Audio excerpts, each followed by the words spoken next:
Hello. I'm here with the Real Stuff Show.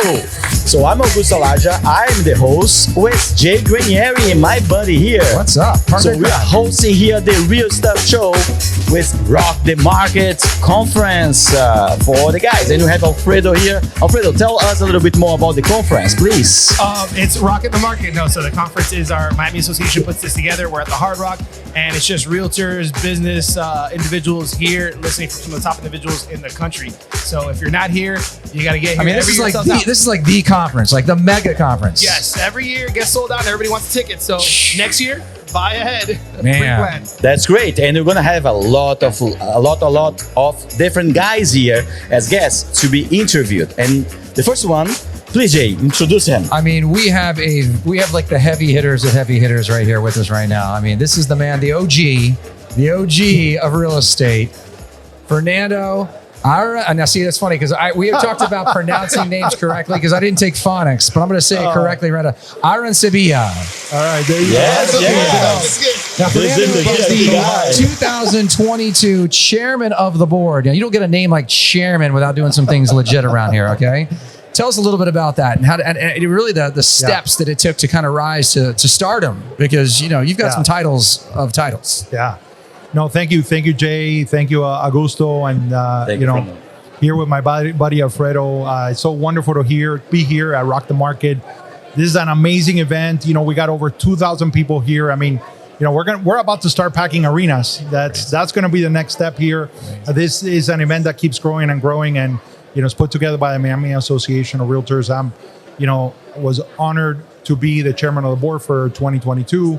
And to have been involved with the board and with the association for, the better part of the last decade.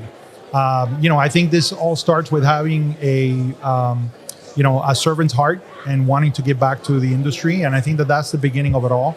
And then having people that, kind of pull you up to leadership, that tap you on the shoulders and says, I think you have something to contribute, something that you can really, make changes and improvements to the industry. And there's a voice that we would like to have in the boardroom. And then that's kind of how it starts.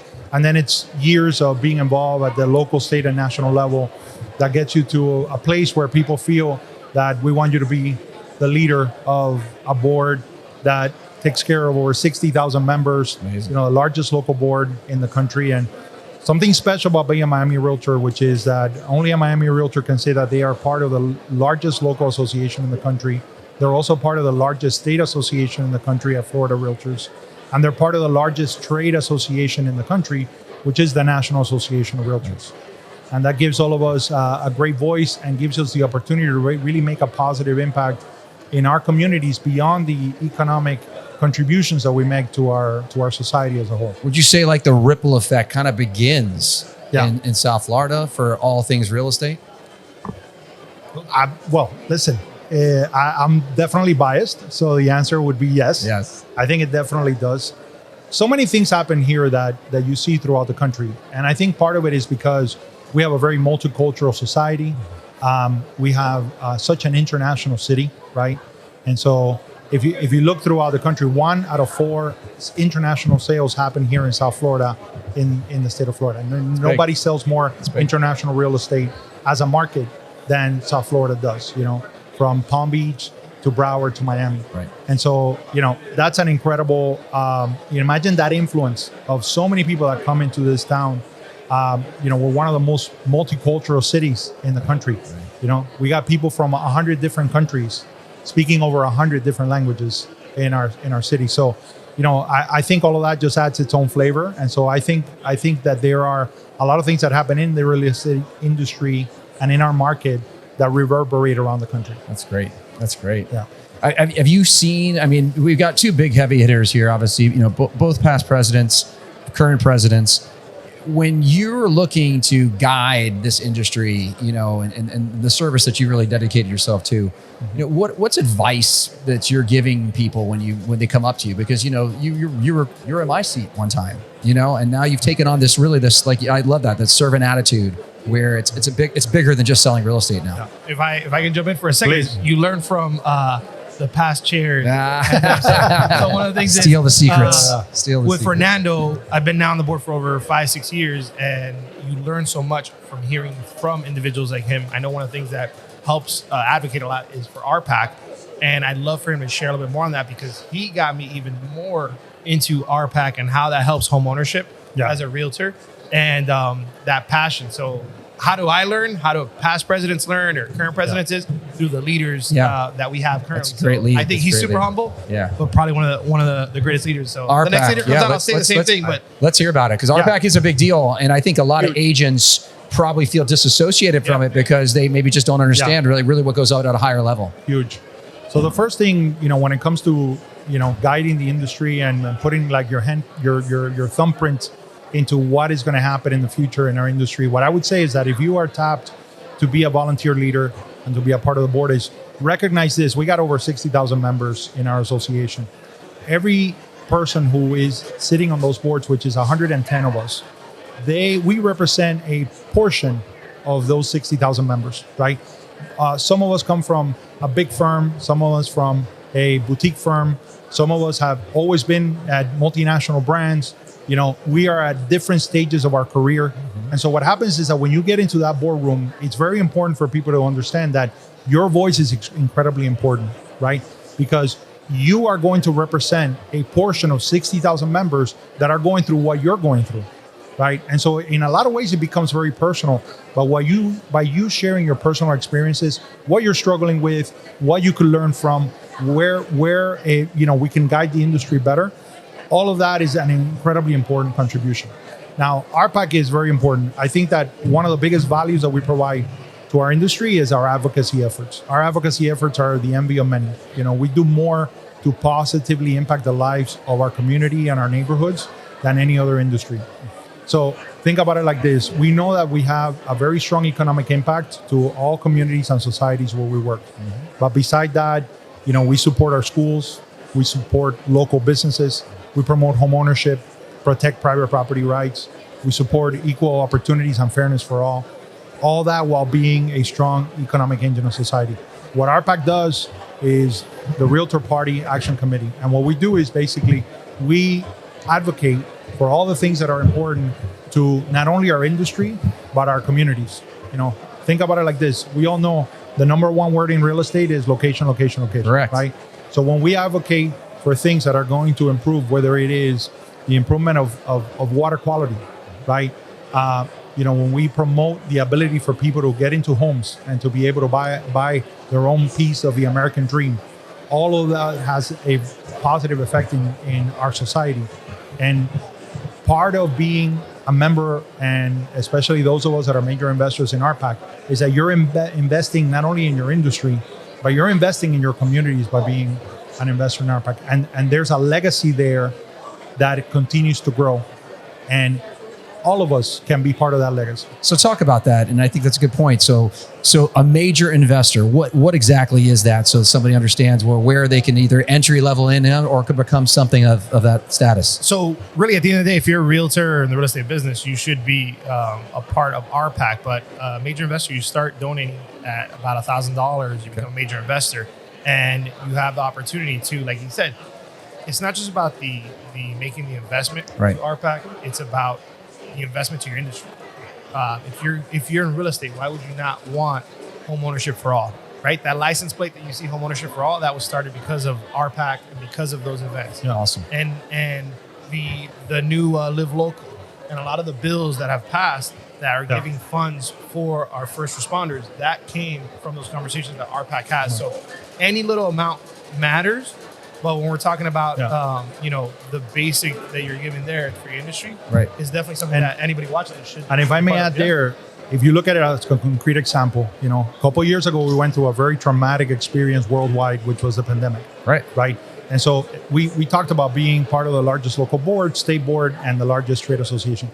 How does that voice get activated, right? It gets activated through RPAC and advocacy. So for example, we make sure that all realtors remained essential, right? And they were able to work during the pandemic. Thank you very much, by the way. Right. When the condo associations didn't want to allow us to go in and do our job, we make sure to take care of that, right? before the pandemic, we make sure that Florida became a state that allowed for online notaries. We removed the double signature requirements on commercial leases. Wow. All of that happened in January, and in February we were shut down. So imagine all of those little things that happened. At the local level, right? When Miami-Dade County was considering reopening and figuring out how we're going to reopen the businesses, we were part of those conversations, right? The mayor reached out to us, and we were part of the conversations of reviewing the guidelines and giving them access, right? And be able to say, hey, we want to tweak this because this is not practical, or this is not the way it is done. At a national level, we make sure that when the EIDL monies were available, or even in the unemployment benefits, that they were also accessible to independent contractors, because we are an industry of independent contractors. Sure. So please know that day and night at a local, state, or national level, there's a huge advocacy team at all levels of association that are working hard to make sure that we protect our backside and that we promote the right things, not only for ourselves, but for the people that we serve, for our clients. Right. I think just to chime in for a second, Go ahead. real quick, is what he's saying is one of the cool parts is that's why he's the chair for RPAC. And I don't know if we get into fun facts now. Let's get it. I like that. Throw it out. I gotta throw this out for any fun fact that you put on the table. I like that. The fun fact is he's a two-time. So he's a two-time first ever award recipient from Florida Realtors. So it was the commercial broker of the year, and then was it Realtor Advocate? Yeah, it's like you and Archie Griffin for the Heisman. It's like first ever, and.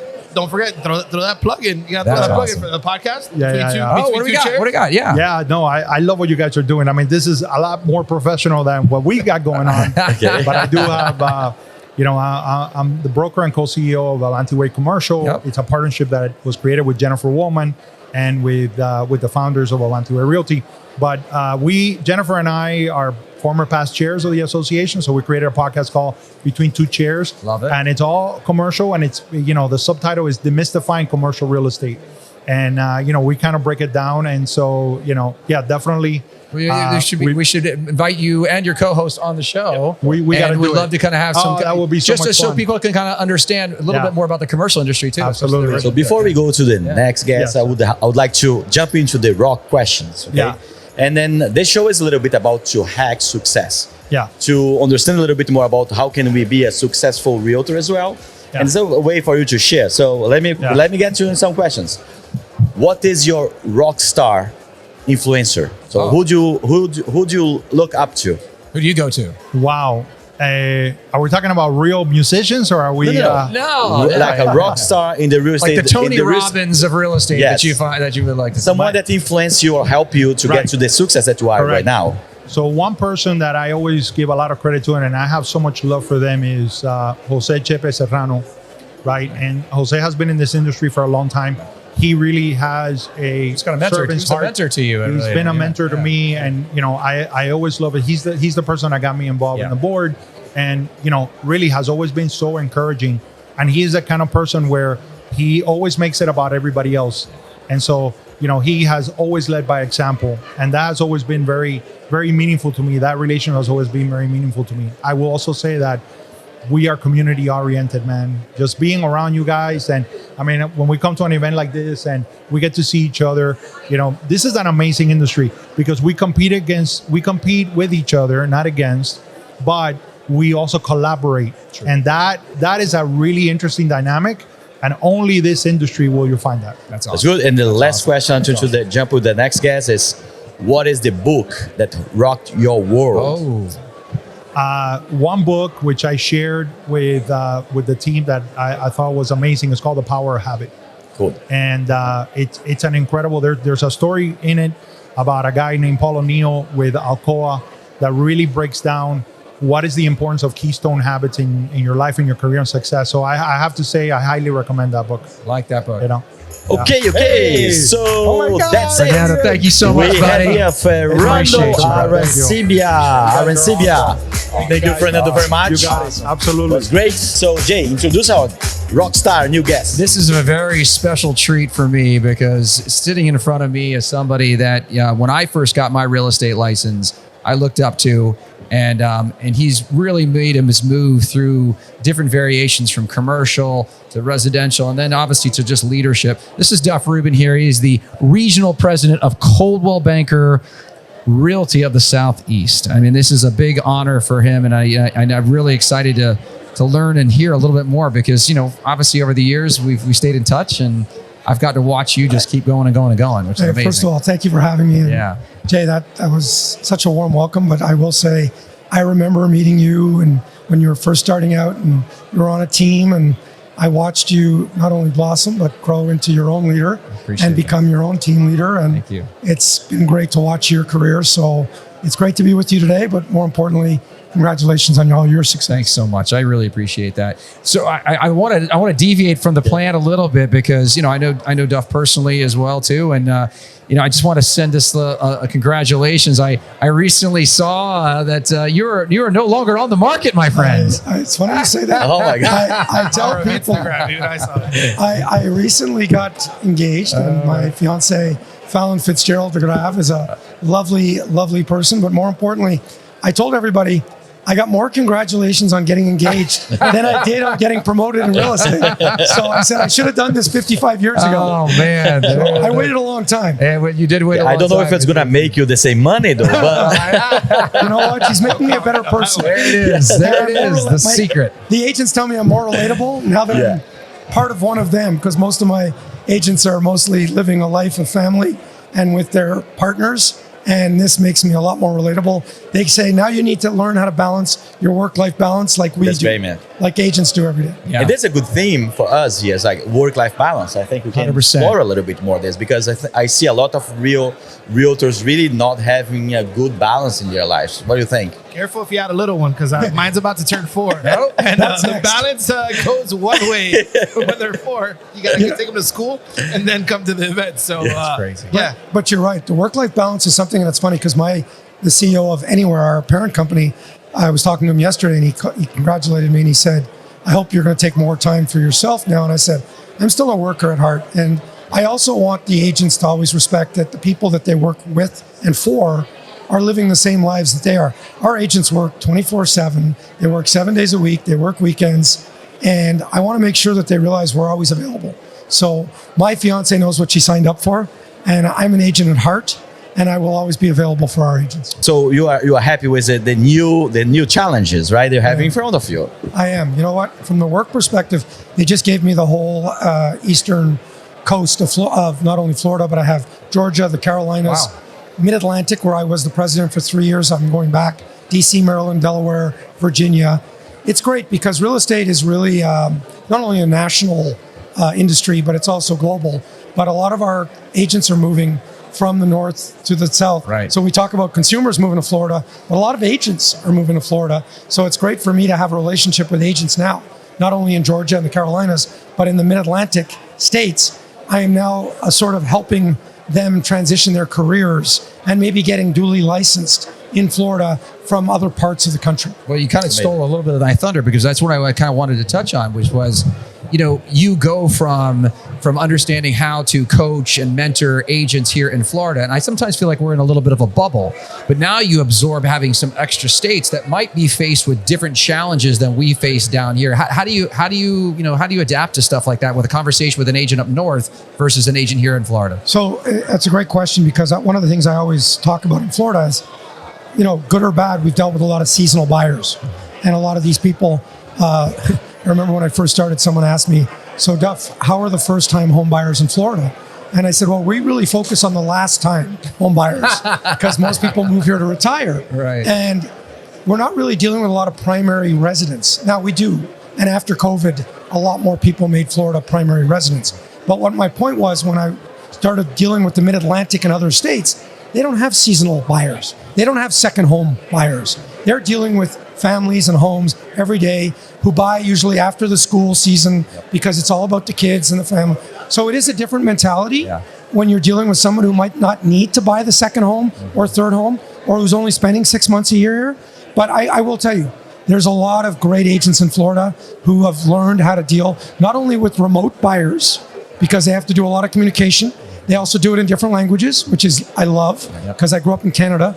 And one thing I love about Florida is the international flavor, and how my dad lives in Colombia, and I love the migration of people not only from other parts of the country, but from other South America, Europe, Canada. And What do you think is the difference? Sorry, no, I just want to say, so you're enjoying my great state. Are you born and raised here or no, Jay? No. So I'm the only original here, so y'all are enjoying my 305. Yeah, appreciate it. Thanks. I wouldn't Thanks be for your anywhere else. hospitality. Born and raised in Miami. I'm glad I can be hospitable to everybody in here. But That's cool. We always appreciate everybody coming in, because that's what I think what he said is that's what makes Florida, and especially Miami and this area, so unique. So Fredo, both of you, what do you think is a differential for someone that works in Florida due to this migration? It's like a multicultural mindset and access to capital, right? Because I think a lot of money that is invested here in real estate comes from abroad, from other countries. Like, so how do you think it's a differential for that? I love to hear from Duff, because I do think that what he just said is one of the reasons why you have to know all these cultures and all these pieces. You have different languages, different ways that people speak, different ways that people interact. So, I'd love to hear that perspective. I'm fortunate enough to have been one of those people like Jay who moved here.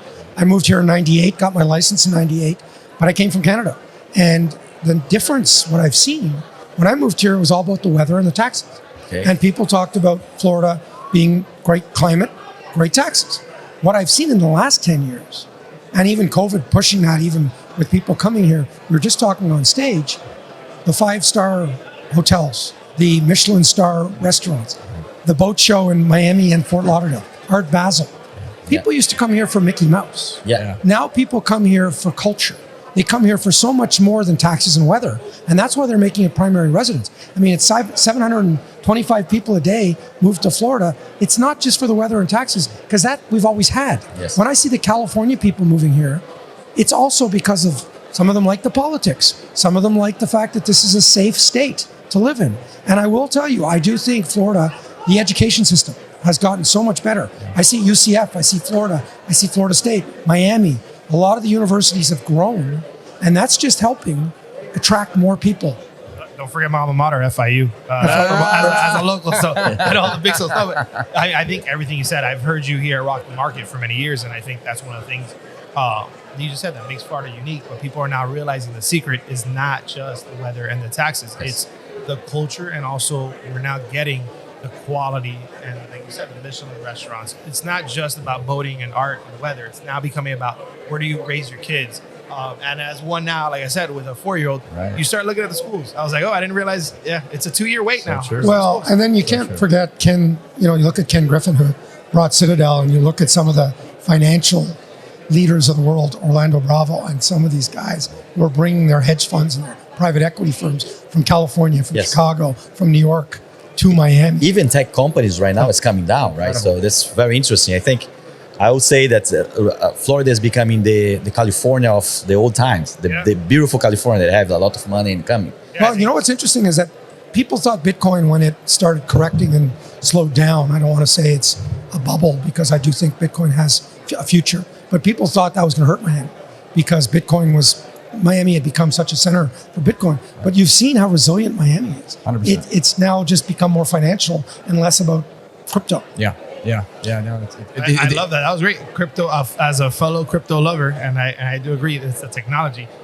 You're seeing that. And I think Suarez, with that campaign of how can I help, that brought people's eyes to, we're a lot more innovative. I think what Duff is saying is spot on. We're a lot more innovative than people thought. Yeah. We're just a hidden secret, and now it's no longer a secret. Now, you mentioned something before, because we're all talking about our multicultural backgrounds, aside from myself. But, Canadian here. And so, as we know, like when I got my real estate license 10 years ago, the Canadian buyers were probably our biggest, our biggest pool of buyers that were coming down from an international standpoint, really. What's going on with the Canadian market? Because I know you've got some love for home as well too. So I have a lot of love. My mom still lives there. She's a snowbird. The weather is always going to be a factor to why people come here. And the better the Florida Panthers do, the more that attracts. I love it. My buddy's actually the assistant coach, and I always say you need to have a good year because it attracts more Canadian buyers. But the truth is, it's a lot dependent on the currency. Like South America, when the currency is not in a strong place, Canadians get scared off from being here, and maybe they rent instead of buy. They have gotten stricter in terms of counting the days. Healthcare. So COVID really hurt us with the Canadian buyers because COVID was much stricter my fiance is actually from Australia, where they're also very strict on COVID, but it made it much tougher for certain countries from Europe and Canada to spend time here because they couldn't get health insurance. Wow. I think we've seen in the last year that's loosened up. Right. So I think you'll see more Canadians come back. That's good. But there were a lot of Canadians who sold because they couldn't be here during COVID. Correct. Or even a year or two after. Yeah, that's great insight. Okay, guys. Great insight. So we are finalizing with Duff. Duff. That was great. That was great. We're going to invite you to come back again for a deep 1 hour with us, okay? Thank you. To share all this knowledge. And then, thank you very much. We're going to have now our new guest. Hello, The Real Stuff Show. And now we have with us Rei Mesa. Hey, Ray. Welcome, my friend. Hey, good morning. I think it's still morning, isn't it? It is still morning, guys. You can still say that for a couple more minutes. Yeah. You're good. So he is the president and CEO of Berkshire Hathaway Home Service for Florida Realty, right? That is correct, yes. That's amazing, man. Can you tell us a little bit what you do here? What is your... Yeah, sure. So I'm responsible for the operations of Berkshire Hathaway Home Services Florida Realty. We have operations all over Florida. We start up in Gainesville and come down on the East Coast all the way down to Miami. From Marco Island on the west coast of Florida up to Tampa, Orlando. We're also in the mortgage business with our Prosperity Home Mortgage Company. Florida Title and Guarantee Agency is our title company. Home Services Insurance is our property insurance company. And we have a home warranty company as well. So That's we great. are I want to be your friend. I want to be your friend a little bit more, I think. Basically, what Ray's saying is he has a very small operation. I think is what you're saying. Yeah, we're about 1,600 sales professionals with 30 plus offices throughout Florida. That's good to have you here so you can share a little bit this, this experience and knowledge. Ray, how involved are you at your level with sort of, what's going on with sort of the day-to-day real estate challenges that we've endured through COVID, and then kind of what we're getting into this sort of like what I call maybe like a mixed market? Yeah, well, great question. Thanks. So I have a great team of people that are dealing with the day-to-day operations every day. I'm very fortunate that I have a great team that deals with that. But I will tell you from my perspective and from the area that I get to get involved, and I get to hear everything and I get to see almost everything. COVID was really a gift to the real estate industry and to the real estate market. It created a market and a need for housing and shelter that became important. It reminds me a little bit of 9/11 and what we experienced then when people weren't traveling and they were buying real estate and they were upgrading real estate because they were staying put. So COVID did kind of that as well at a much larger scale to our markets. The current market that we're in right now, I wouldn't say it's a mixed market. I think it's a shifting market. Love that word. We went from a very exuberant seller control market where property came on the market and you had 50 people bidding for that property. That's not normal. That was an outlier to the industry. This is a long-term investment. It always has been, and it's a great long-term investment. It became a real quick, let's buy whatever's inside because we need shelter. And quite frankly, Florida and the way Florida handled COVID, and because of our climate and our weather, we were able to stay open. Real estate became essential. We became an essential service. So we continue to transact. And I think that attracted a lot of buyers and consumers from other parts of the country.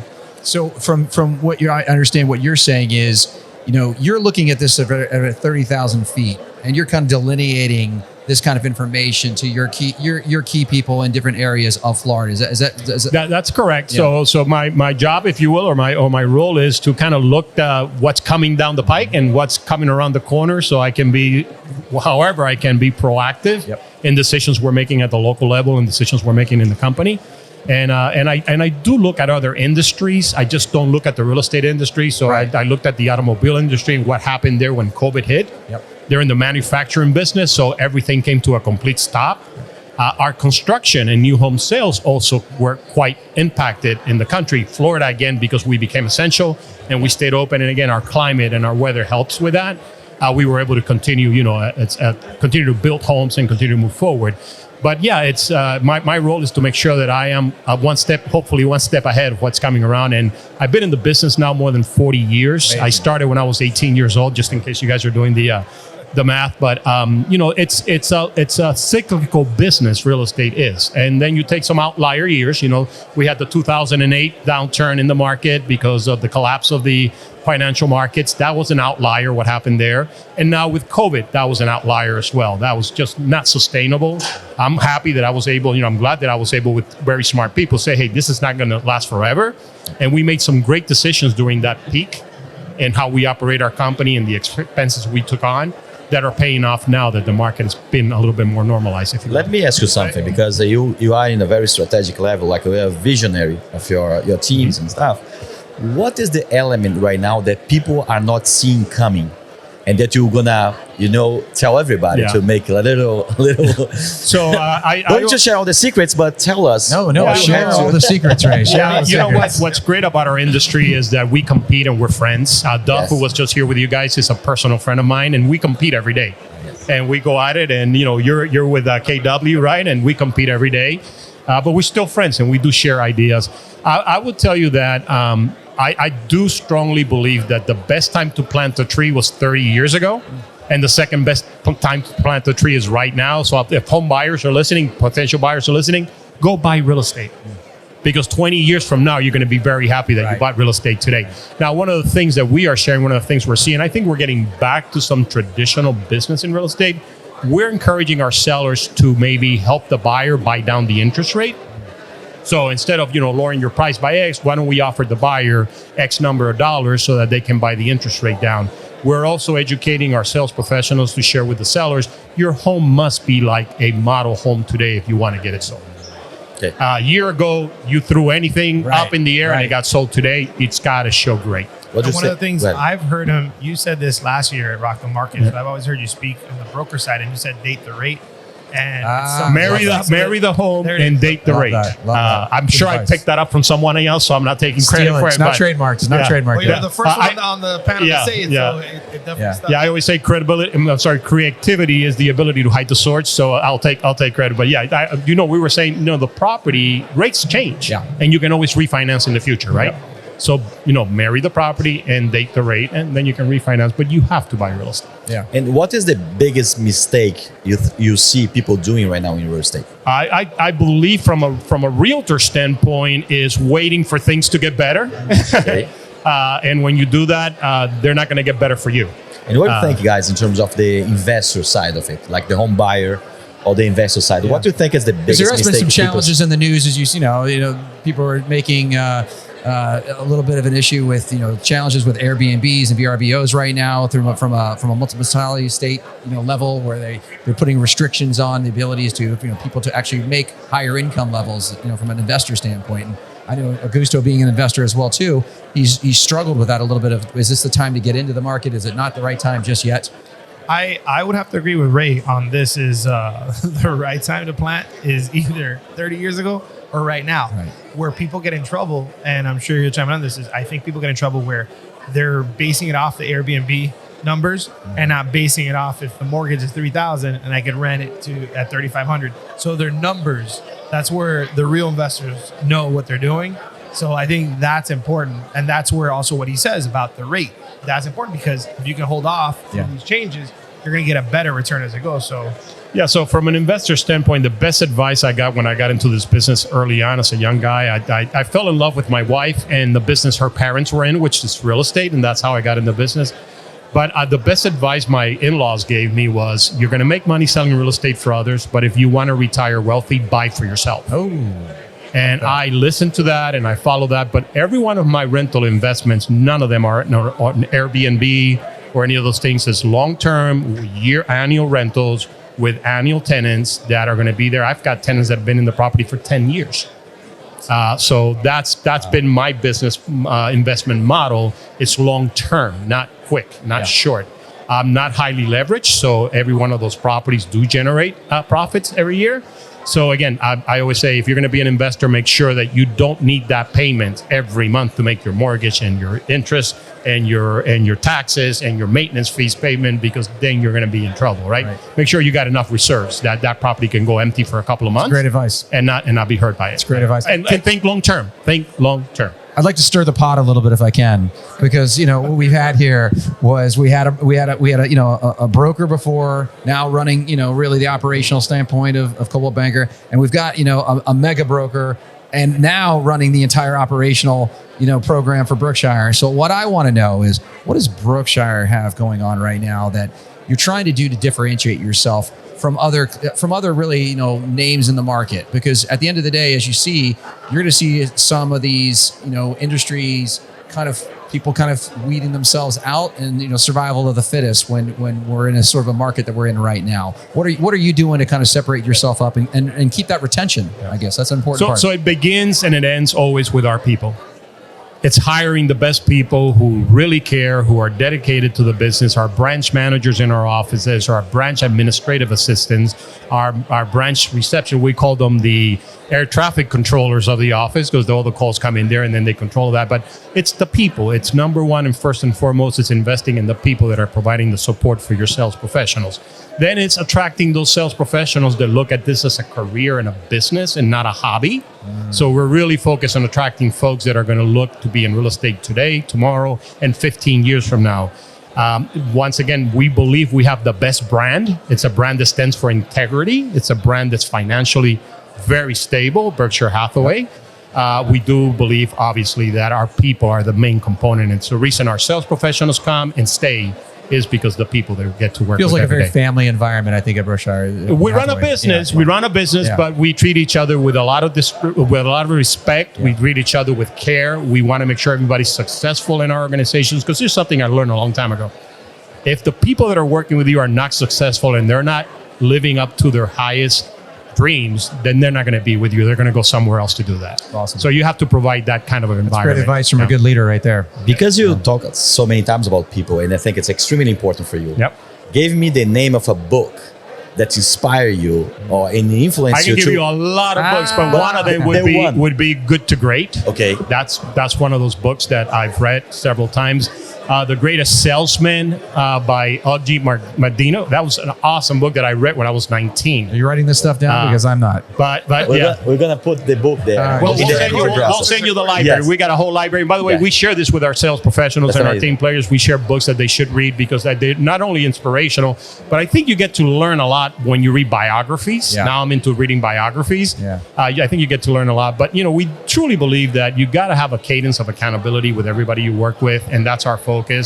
And when you're held accountable by a peer or someone else, you're going to do better. Yeah. You're going to strive to do better because you're being held accountable. So That's great. Okay, guys. Awesome. So Ray, we have thank you so Rei much, man. Mesa here with us. Awesome. Thank you very much. Hello. Again, with the Real Stuff Show. Augusto Alaja here with the captains. And I have my co-host here, Jay Granieri. And today's special panelist, Alfredo Ujol. Hey, everyone. All right, so I think it's time. It's showtime, right? This is big. This is big. All right, so we're here with a real celebrity. So Thank you. she mans the helm of Kai's company.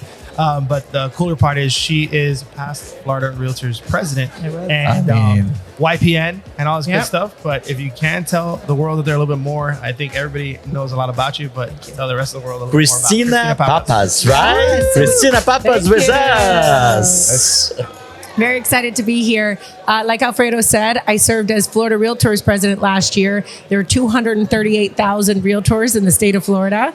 I was the youngest one at the time. I think I still hold it. We've only had one after me, so we'll see. Amazing. I'm also the president of the Kai's company. We're a Southeast local independent firm about to turn 100 years old in a couple of years. Wow, beautiful. We've been family owned and independent since 1926. It was started by a guy named Ken Kai's, then now family owned by my grandfather, then my father, and now I joined as president just this year. So you're a legacy as well, too. Yes, so third generation broker, realtor as well. Amazing. How do you juggle taking care of all of us misfits in this state of Florida? No comment. You speak for yourself. I know. I'm going to look in a mirror and look at myself. My realtors are not. And, they're perfect. but also the operational side of a very successful brokerage.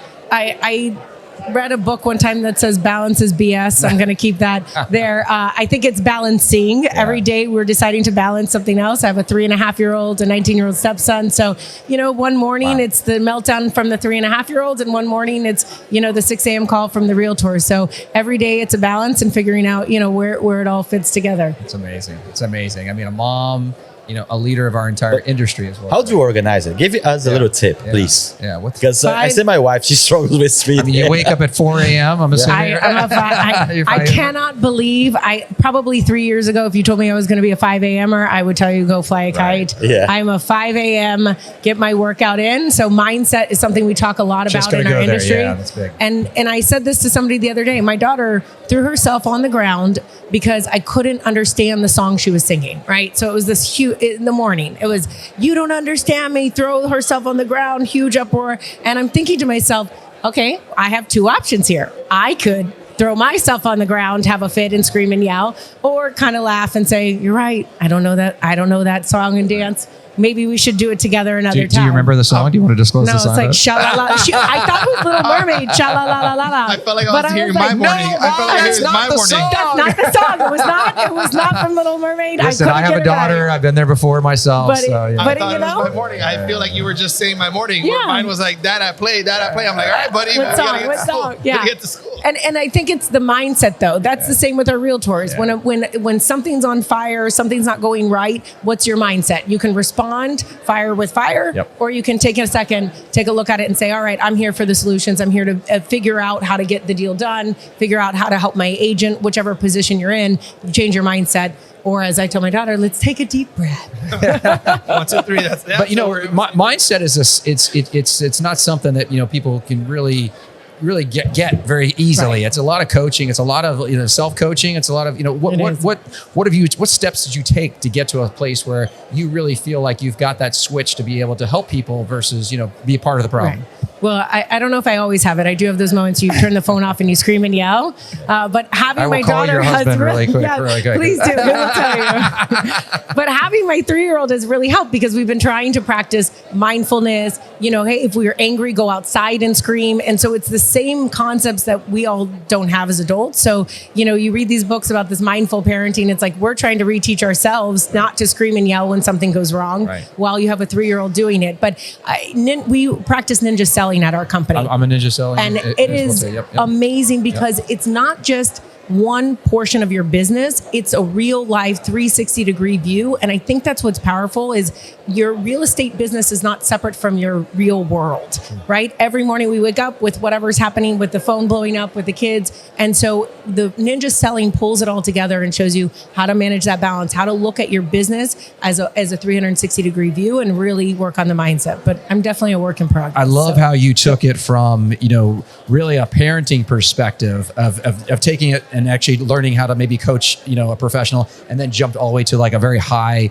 kind of high octane, training course of ninja selling. And I think, Jay, when you say that, one of the things that you watch from the outside is from mindset. It takes mindset. I joke as now I crossed over the 40 size no longer one hand, but being that you've done all this success at such a young age and in an industry, where now it's changing. It is on that, but I think that does take mindset, and I think that's one of the things that you see with her. So when you mentioned that, I was like, that makes perfect sense. It takes mindset to be the youngest Florida president, to run a company and do that side. And what is that like? Yeah, I mean, my father is extremely positive. I am always the one that's like, no, what about this? The negative. And now seeing that's how he's been able to last 40 years as CEO of the Helm, because if you have the negative mindset, you fall into it. If you let everybody throw all these things at you and you let it take you down. And I always joke, as a broker, manager, president, CEO, no one calls you about the good stuff. that is so,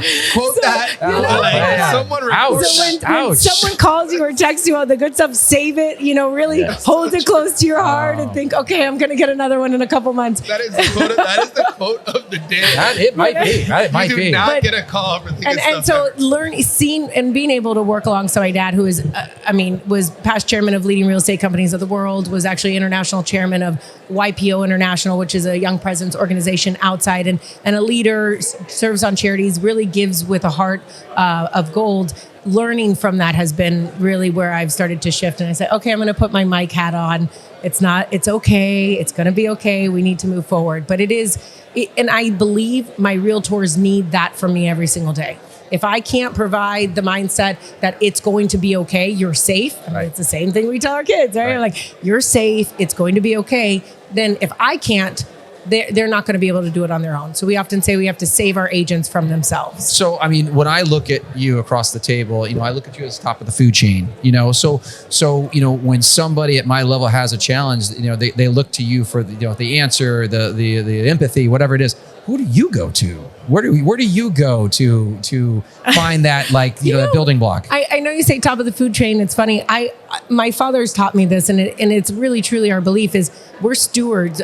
I'm just blessed to be born in the family that I was born in, and then to have the talents to be able to give back. And we're stewards of our agents. We're only here by way of our agents and to be able to work alongside of them. And so I get a lot of my energy just, as an extrovert from being with my agents. We have a lot of them here, and really just, I tell managers this: call your biggest fan when you have a bad day. So a lot of them have a great agent that will always rave back to them. So whether it be a manager, a team leader, one of my agents that's just always positive and able to speak that way, my father, my husband, there's always someone to bounce things off of. But our agents and our leadership are just so absolutely amazing to work alongside with that you'll feel it. You just got to find the right people, And to add to that, their culture there is really good because it's one of the things like we talked about. We're all different companies, but we all work together. Yeah. So it's a competitive side, but we all know each other.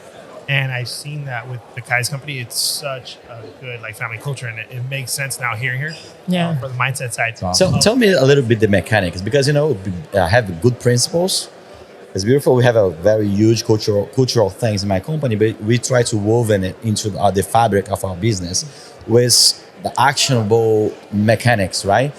So how do you put this in your company? All this principle of me nourishing your realtors and serving them. Yeah. How do you put this, and what is the mechanics of this? So that we've gotten the question about culture before. Yes. But really, you can't teach culture. You can't have classes on culture. It really comes from the top. And so when, on stage, I gave out my father's famous $2 bills.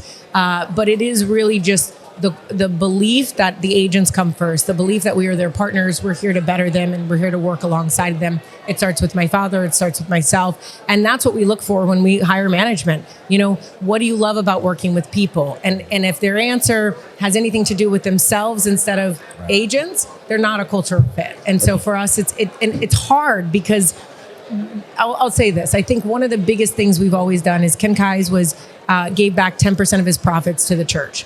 Okay. And he started the company in 1926. My grandfather continued that. We've amplified that. And now we work alongside of our agents and ask them to give back into the community. And we will match dollar for dollar up to $1,000 for any community project. My goal this year was to give away $100,000 alongside of our agents in the community giving back, because without communities, we have nothing to sell. That's what I asked you. So this is the mechanics of what you represent. So you put a rule, you follow by this rule, and you put your money where your mouth is, right? So this. And it's all about giving back to the community. We have the Dolphins Challenge Cancer every year. We're in our 13th or 14th year of working alongside them.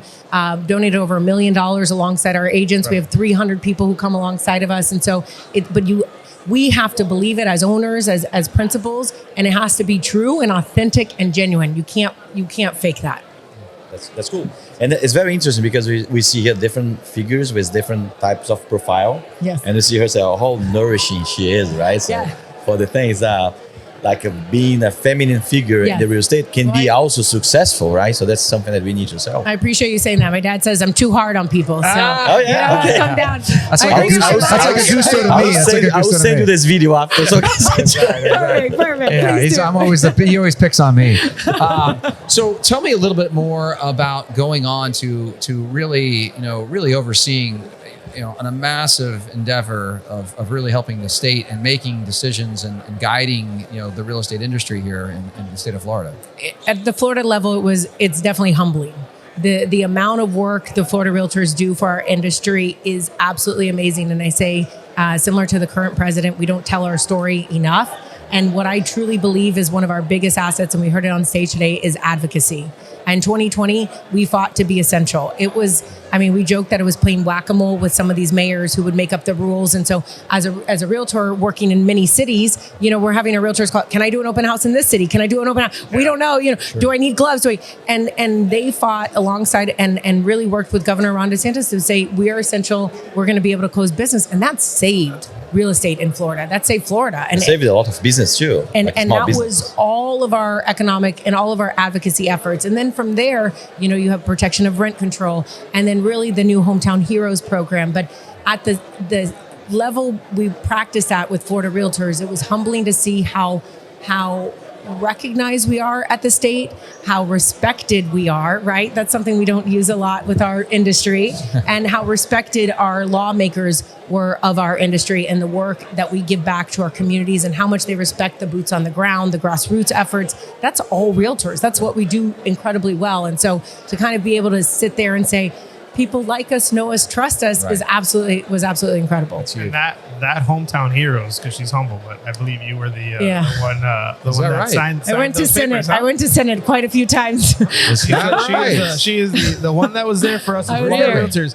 Yes. So this is one of the things you get to learn at Rock the Market. So yes, I know you're humble. Yeah. I'm a little less humble. That's but all right. That was That's Florida all right. Realtors doing that. That was because That's Yeah. amazing. Yeah, we That's worked very amazing. hard to do it. So it was a great effort. I mean, I think as a follow-up, we would love to invite you back one day when you have time, and amongst all of the Yeah, things that you're yeah, doing and absolutely. juggling, bring the kids. Okay, perfect. But we would love to invite you back to the show one time to really dive deeper into all the things that you're doing in Wonderful. your life, and really a service to all of us as well. So I appreciate Well, it. thank you. I'd be happy to. Thank you so much for Thank taking you. time with me. It was an honor. Thank you. Thank you, Christina. It was amazing. Thank and you. see you soon, okay, in our Thank you. podcast for a deep interview. Wonderful.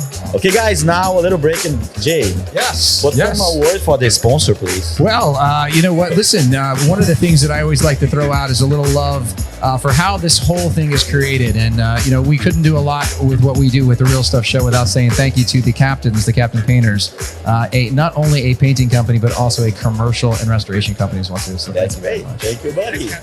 Okay. The Real Stuff Show. I'm Augusto Alaja, the captain, and We're I have back. here my co-host, Jay Grunieri. Hello. And I have Alfredo Pujol, our co-host too, our panelist today. Celebrity co-host. Alfredo, who do you have to introduce now? Okay, so I get to introduce the awesome Miami YPN president, Katherine Arteta, and she is going to be sharing a little bit more about herself, all the things she does for the board. She's a broker. And I don't want to take some thunder, but go ahead and share a little bit more with YPN. Yes. Wow. the youth. This is the youth. If you're out there right now, you're under the age of 40. I'm already out. I'm out as of 20 days Listen, ago. as long as you're young in heart, that is all that counts. God bless I'm you. retired. Thank you so much. Thank you so You are much. out as well. Nothing a little hair dye and Botox can't fix, right? That's the biggest I'm considering misconception. it. As long as you're young in heart. I think we're stretching the numbers though, right? You know, right? Every year is a little bit, 1 year more. Getting further and further away from that category, but that's okay. So tell us a little bit about, you know, what separates, you know, the YPN market from just sort of the general group. Like what are we doing right now that makes it that's important that we need this much attention towards the youth of our industry? Well, young professionals across the board, not just in real estate, just across all professions, they are the future. So it's something that you constantly have to cultivate, make sure they have the right tools, the right foundation. Yeah, so you know when somebody sees this acronym YPN, right, and you know they obviously kind of know the bracket that you're kind of being put into. But what is, as an industry professional and a leader in this industry, what are we doing right now to help that young professional to succeed in this industry? No, so specifically our young professional group, we try our best to cultivate the young professionals, provide education, provide the right tools, cultivate relationships that are going to be lifelong friendships, because it doesn't matter what city you work in, where you live, what brokerage you come from, we're all a family. And a lot of times getting into this profession can be very lonely. And it's great to find that network of individuals like-minded that are constantly sharing ideas, helping each other grow and take your career to the next level. That's awesome. That's awesome. Do you feel that that a young agent in this market today can thrive, and are they dealing with the same challenges as sort of say like a more experienced agent? Or is there conflicts in the different market between a young agent and sort of a more experienced agent, say? To me personally, it's all the same. It comes down to mindset, your principles, and your daily task and what you're doing. If you're consistent with what you're doing every single day, you're going to succeed. Doesn't matter what age you're in. I love that mindset, and that's been come up a couple times. The word that's come up today is a lot of mindset, and when we talk with top brokers, and you're a top broker in the area, and obviously that too, is mindsets come up. To be in that level that you're at, or to be overseeing offices, you have to have that mindset. But go ahead. No, go ahead. Yeah, but she brought something a little bit new right now, because she brought mindset and daily task, right? And I think daily tasks reinforce a mindset, and mindset can direct you for a daily task. What is your 2 cents about that? I would actually say mindset reinforces your daily task because, and I'm going to speak personally, my mindset affects my daily life. It affects my work, how I interact with people, your energy, and people feed off your energy, especially in this profession. And that's what I try to instill in all the agents. Wake up, find something that makes you feel alive right from the start. Like for me, and he knows this, it's running. I have to wake up, run, get the endorphins going. It's also where I clear my head, and it makes me feel amazing for the rest of the day. If I don't I don't do anything and that gets my, my body going, I'm just like sluggish for the rest of the day. And you see that in everyone else. So scheduling is important. Like starting your day right with something there. How about when you are in charge of YPN? So us young professionals can be a little bit different than the non-YPNs. Right. What's that like being the president? It's probably the difference between like explaining TikTok versus actually door knocking, right? Do you think there's a generational change in the mindset right now? Because like waking up very early in the morning, blah blah blah. I think there is some relation with what generation you come from, or not. What do you think? Yes and no. You would be surprised. You speak with a lot of young professionals, and a lot of them are waking up at 5:30, sometimes even earlier. Right. And I mentioned running. A lot of people, that's not their thing. That's fine. If you wake up, journal. I know a lot of my friends wake up in the morning, they'll journal, and then they'll read, and that gets them into the right mindset for the day. So you just have to find what works for you. Interesting. So and I know we keep bouncing back to the differentiation. I think is what we're trying to figure out, right? About a YPN type professional versus maybe sort of maybe somebody that breaks out that on the bookends. So I'm interested in knowing like what are you doing in a sense of like helping that industry professional succeed, right? Because I believe this is that we had a very bull market for quite a long time. COVID affected some markets negatively, but in our industry, it's tends to stimulate things a little bit. And when something like that happens, where you throw a bunch of opportunity, in front of you, a lot of people come into this industry thinking, "Hey, this is pretty easy," and I sensed that because I have a team and I have a young agents that are on my team, and I sensed that from them, they thought when they got in here that things were going to be handed to them. Yeah. Tell me a little bit about that. What are you doing to help kind of show them that, hey, listen, this is not what real estate's all about. I think people came into this industry and were a $1 million agent overnight their first deal. That wasn't the case when I was a young millennial entering into real estate. And that is the biggest misconception. Social media, you look at everybody's social media and you think right off the bat everybody's these $1 million producers, and then it's reality, right? But the great thing about young professionals is when you're first going in, especially as I mentioned, we're like-minded, we help each other, we're motivating each other, we're very moldable. So we're open to new ideas, innovative ideas. Social media, it also is fantastic, and everyone is in it.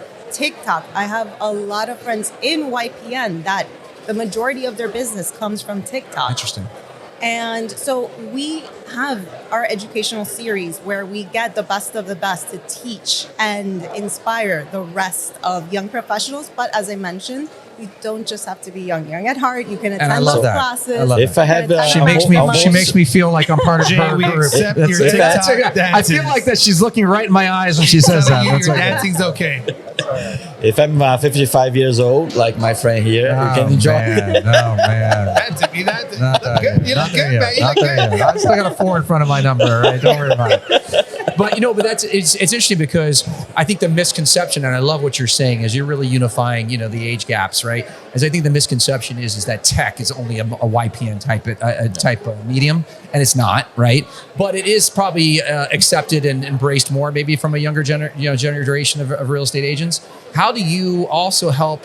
Because sometimes too much tech can obviously be a deterrent from maybe sort of the authentic kind of side of real estate that has more of a tangible side of it too. Are you helping agents understand how to utilize tech in the right way versus just sort of like that's the answer? Right. So for example, in our educational series or when we do masterminds, we try to focus on 1 or 2 apps and not inundate everybody with all these. Like, for example, we just went to the IOI Summit and there is just dozens and dozens and dozens of apps and they're all being thrown at your face. And it leaves you thinking like, okay, what's the right move? What do you do? Yeah. Pick one. Pick the one that you think will work best with what you're doing. That way you master it. And then just be authentic. Yeah. So let me let just reinforce the question. So if you want to engage into your group, there is no limit for age, right? So I can go there, whatever's my age. Say, I would like to collaborate a little bit more. I would like to learn a little bit more so they can join you, right? Absolutely. Okay, good. Is there like an ARP card of the YPN? Is that what you're saying? You still have some opportunity to learn. You still have learning opportunities. I've got about 3 more months. You can join her brokerage. Don't worry. She's a broker too.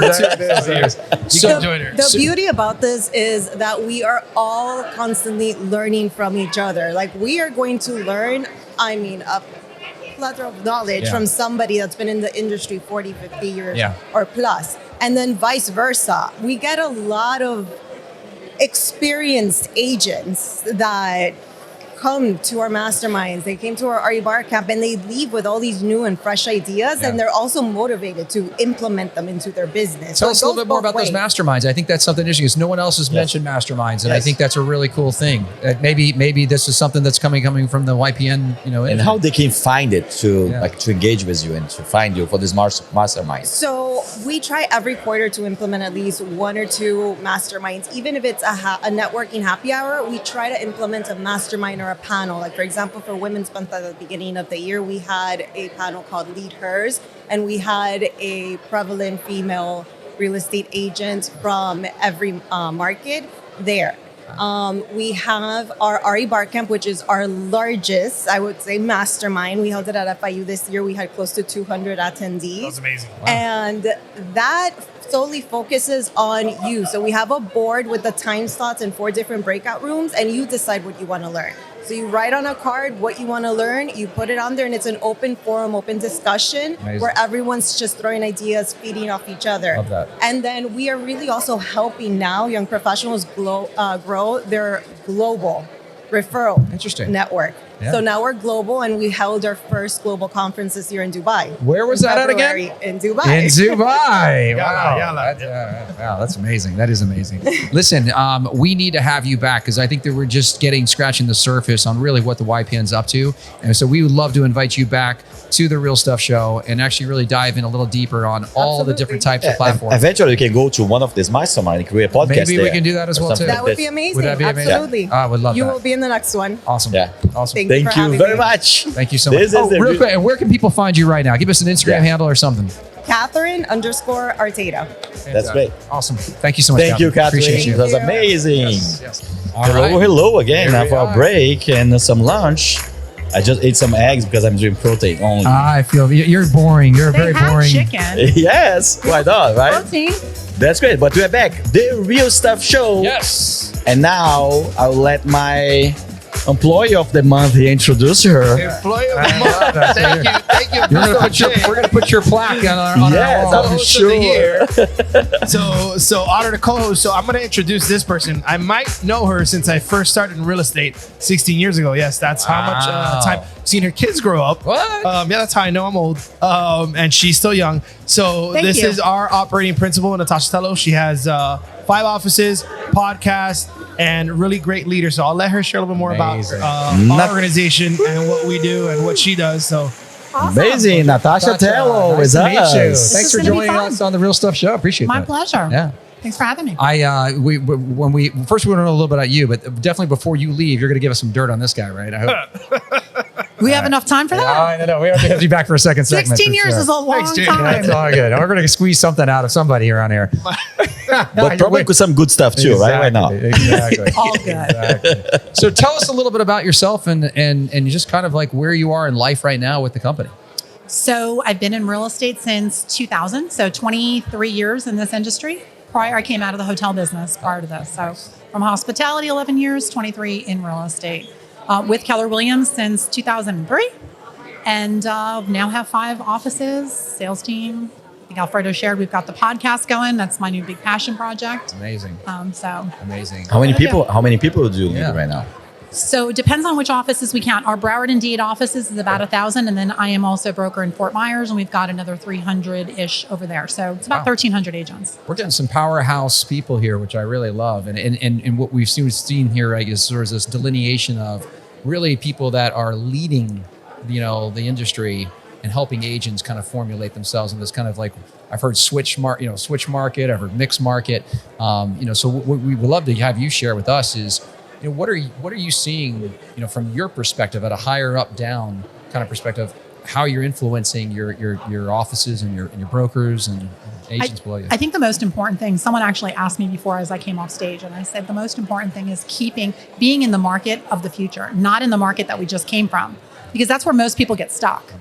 And so if you can switch your behavior to the market that's in front of us and the one that's coming behind that, you're the first when that market tees up, instead of working and mourning the market you no longer have. And you're not first, you're last. Right? If you're not first, you are always last. Ricky Bobby, yes, baby, that's right. I have something. If you in one statement, because you mentioned the market of the future, what is the market of the future for you?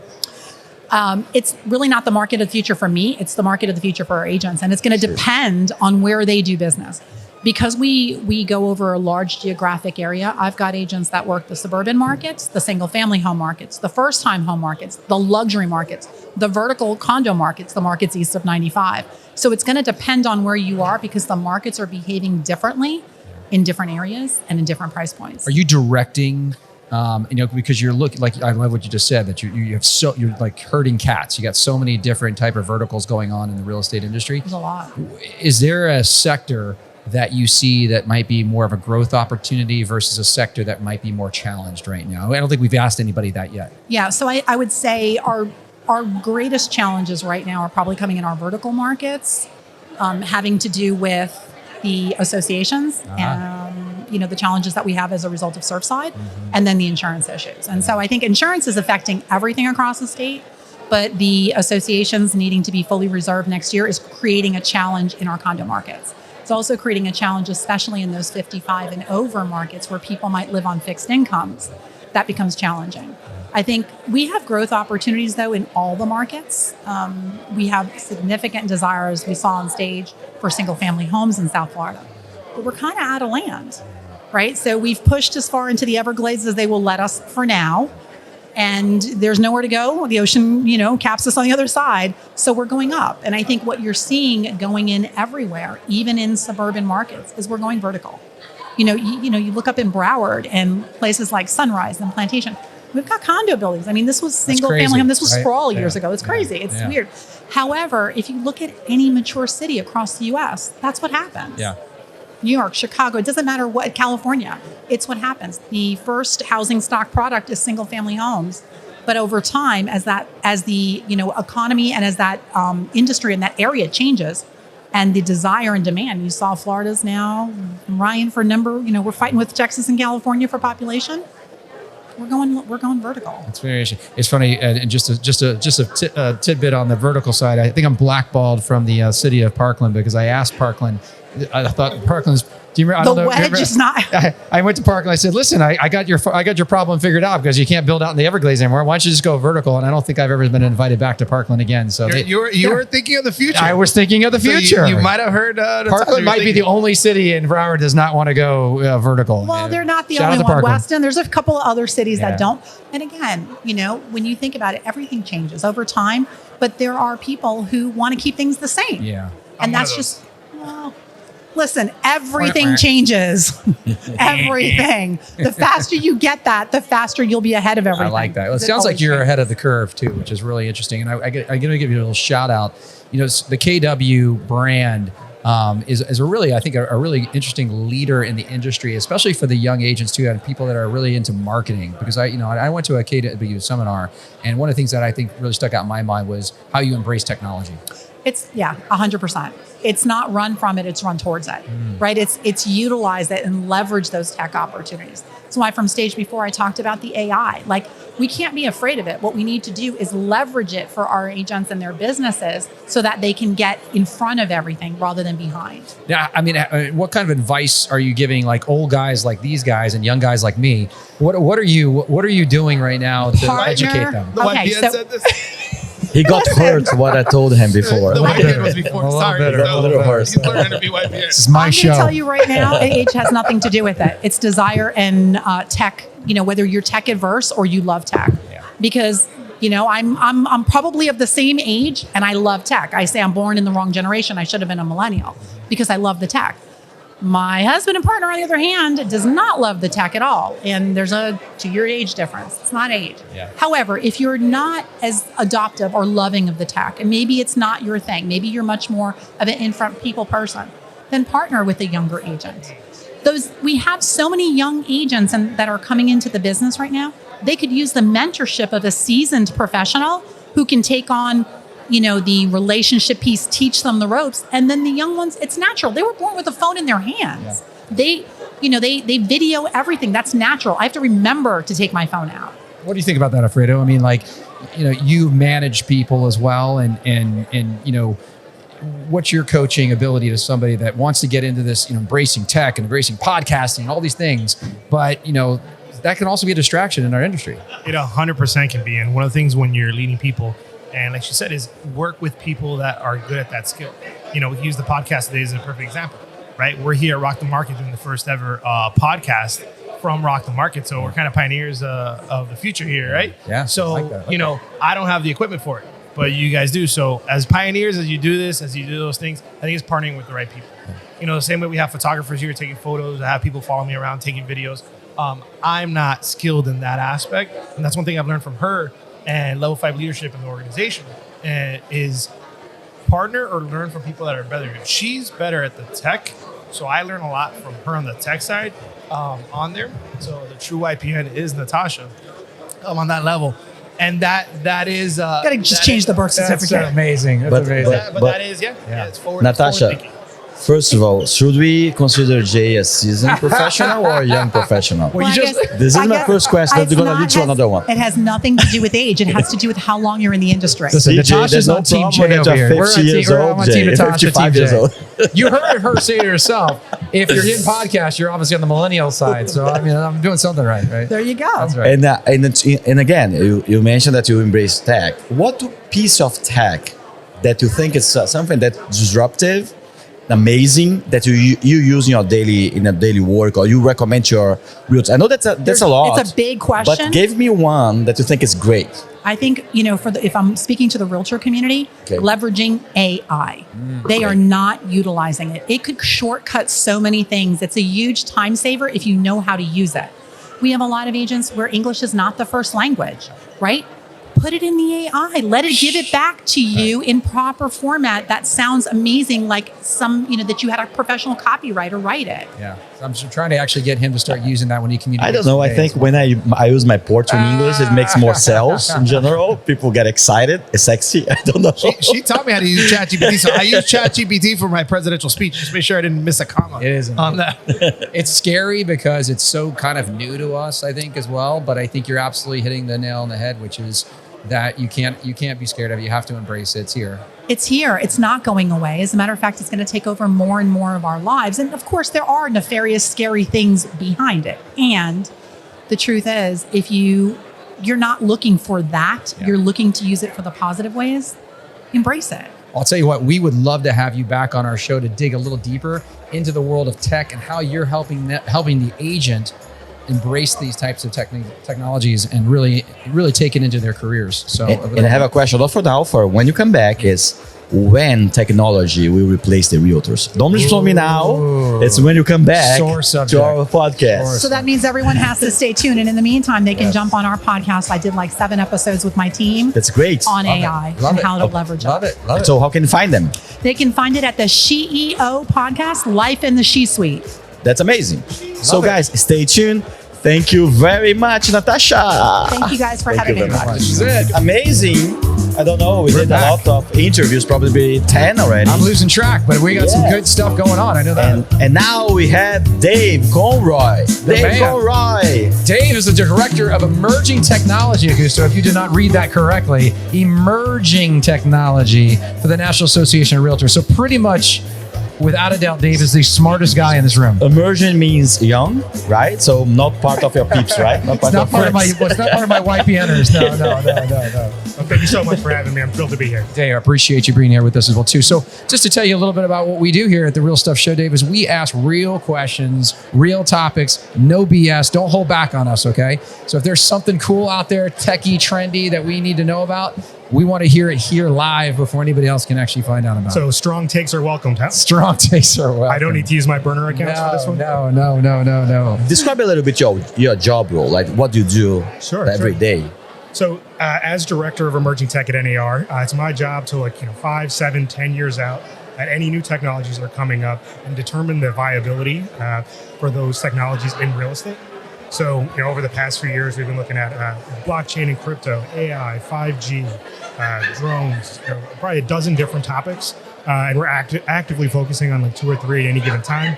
So yeah, I've always loved tech, and I've managed to find a job that compensates me for researching tech. So I consider myself very lucky and very happy. How long have you been in this role, Dave? So I've been at NAR for 6 years, but I've been in real estate for 15. Okay. I actually got my start at the Massachusetts State Association of Realtors. And then when NAR was opening up their new emerging technology lab, they had invited me to come and participate. And it's been great ever since. And is it obviously you're working for the brand of NAR, but how do you go out there and actually determine like this is a technology that's going to benefit our industry, or is it just there's got to be some direction, right? Right. I feel there's really only one way to truly test the viability, and that's by just getting your hands dirty. So I've got a computer science degree, so when these new things come out, whether it's blockchain, crypto, artificial intelligence, I've got full reign, full autonomy to go out and actually test the software, look at the code, and then try to apply it to real estate myself. And only then would I ever feel confident to say, okay, this is going to work. We should be investing in companies that are doing this. We should be educating realtors about this, because maybe you wouldn't be surprised. Many of the technologies that we see end up being just vaporware and not worth the time. And it's my job to kind of identify that sort of thing. Pretty much he has the coolest job in the world. They just give him complete autonomy and a big toy chest of technology to play with. So that's great. I don't know if it pays what you do. How do I get that job? Don't tell my boss. I would do it for free. Maybe we leak that out. So I mean, I gotta imagine. We're not privy to be inside the panel on the stage, but I mean, being a licensed real estate agent, all we're talking about today is the influence of AI in this industry. Yeah. And it's such, I mean, listen, we could have an entire conversation, day of this. Give us some pointers, some hacks, some do's and don'ts within this world, this big global world of AI, especially obviously within our industry. Sure. So, as I said before, I research dozens and dozens of different technologies, and often the task is, will this impact real estate, yes or no? When it comes to artificial intelligence, we don't have that question. It's already here, and it's already starting to make an impact. In my presentation earlier, I referenced all the way back to 2006, which is when automated value models were first made available to consumers, with this estimate. And that's been improved over 10, 15 years since then. I also was talking about all the other different subsets of artificial intelligence that do impact the industry quite a bit, whether it's machine learning, computer vision, whether it's speech to text, task automation. I think why we're starting to hear about it today is because of the introduction of the large language models like ChatGPT. It seems to be the real glue that's connecting all of these different pieces together to where now, okay, we finally have a product that can end-to-end help service realtors. So it's really exciting. It's a wonderful time to be in real estate tech. I feel like we're finally at a tipping point where we will get that incredible experience from the consumer side, from the agent side, thanks to advancements in technology like AI. So in general, when we are talking about AI, a lot of people I know that ChatGPT have been dominant in this industry, and a lot of people have a little bit like a challenge to grasp into it, right? So I want you to give to our realtors or anyone that's in the real estate, they like the top 3, like besides ChatGPT, the top 3 projects going on that we can benefit ourselves. What other AI projects we are, like Jay as a realtor, me as a construction builder, whatever, in the real estate industry we can take advantage of? Sure. So the top competitors to ChatGPT specifically right now is a project out of Google called Google Bard. Facebook is also ramping up in this AI arms race. They've got a similar product called Llama 2. But those are more for the techies who are looking for direct access to the AI. My advice for your realtor audience, there are a few companies that have productized this sort of thing. So Productive.ai would be one of them.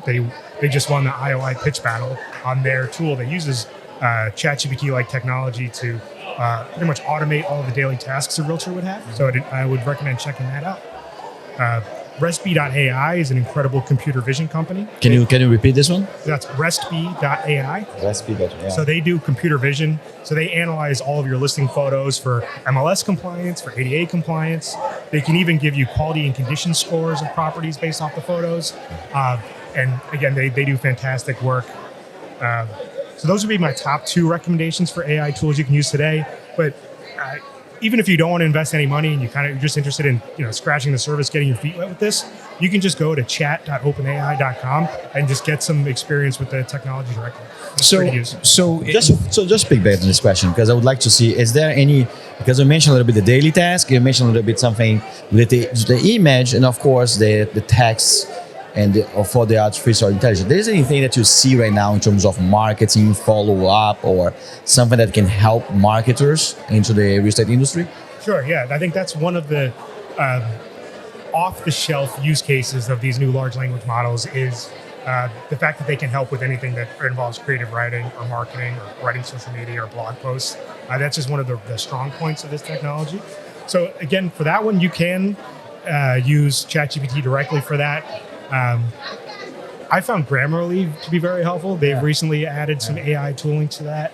There's Jasper.ai. There's many different products that can help with the marketing of it. And not to harp on that productive AI, but I do believe they can help with that as well. Is there okay, so we've kind of, I mean, certainly from this year, the advocate of AI, correct? I mean, that's pretty much to sum it up. Yeah. But I also know that there could be a dark side of AI that people are concerned about, right? And so I think from a company standpoint, I've heard that there's always, they're trying to educate people on the safeguards of being careful about what you do and how you utilize this technology so that you don't get caught up in something that could be controversial or elaborate a little bit on that, because I think that's important for people to understand that are trying to embrace this. It's not just free tech. That's a great question. I'm glad you asked it. The number one pitfall that I see when people are using this new technology is, we've all heard how smart it is. It's passing the bar exam, it's passing the U.S. medical licensing exam, it's scoring 90s plus on all of the AP exams in a variety of languages. So we just assume that everything that it comes out with is correct. In my opinion, it's probably 90% correct, which is not good enough for real estate. So the mistakes that I've seen people do is they will take a listing description that was outputted by ChatGPT, not thoroughly review it, publish it, and you can end up in hot water with that because ChatGPT isn't trained on fair housing laws. It's not trained on all the different disclosures that realtor professionals need to know. So while these tools are great and I am an advocate for them, you can't take whatever they give you as gospel. Everything needs to be reviewed by a licensed professional. That's amazing. And I think that's a great advice. Okay, so that's amazing. So we really have to do a deep dive on this in the future. Thank you, Dave, very much for this quick interview. It brings a lot of value to us. So guys, check it out. This AI project. It's going to be amazing for you. Dave, where can we find you if we need to get a hold of you? Just go to dave.realestate and that'll forward you to all my social media channels. Awesome. Thank you so much for being part of our show. I really appreciate you very much. Thank you for having me. Thank you, Dave. And I have Tamika Moses here. Tamika, thanks for joining us. I'm here with Jay Guarnieri, interviewing this beautiful person here that knows everything about commercial real estate. This is Miss Commercial right here next to us. Thank you so Hello, much. Tamika. How are you? Finding you. Thank you so much for having me today. Tamika, we are super excited because we've spoken to a lot of people in the industry today that really have probably a little bit more influence and direction in the residential space. So you might be maybe other than Fernando, you might be our first commercial person to sit in the hot seat. Oh, really? Oh, wow. So get ready for some impressing questions here, okay? The first question is this. Yes. Is it real that residential realtors don't like commercial realtors? Ah, I like that. That's a controversial question right there. I think Jay here don't like too much. Except for you. In commercial, there's a numbers thing that goes on, and in residential, it's just all about this. So, it's a little easier for me that way. So I think with residential agents and commercial agents, so a residential agent, we're really emotional. They're emotionally into the deal. Yeah. Okay. Versus a commercial agent, it's just strictly about the numbers. So they're not worried about emotions. It could be a little bit cutthroat.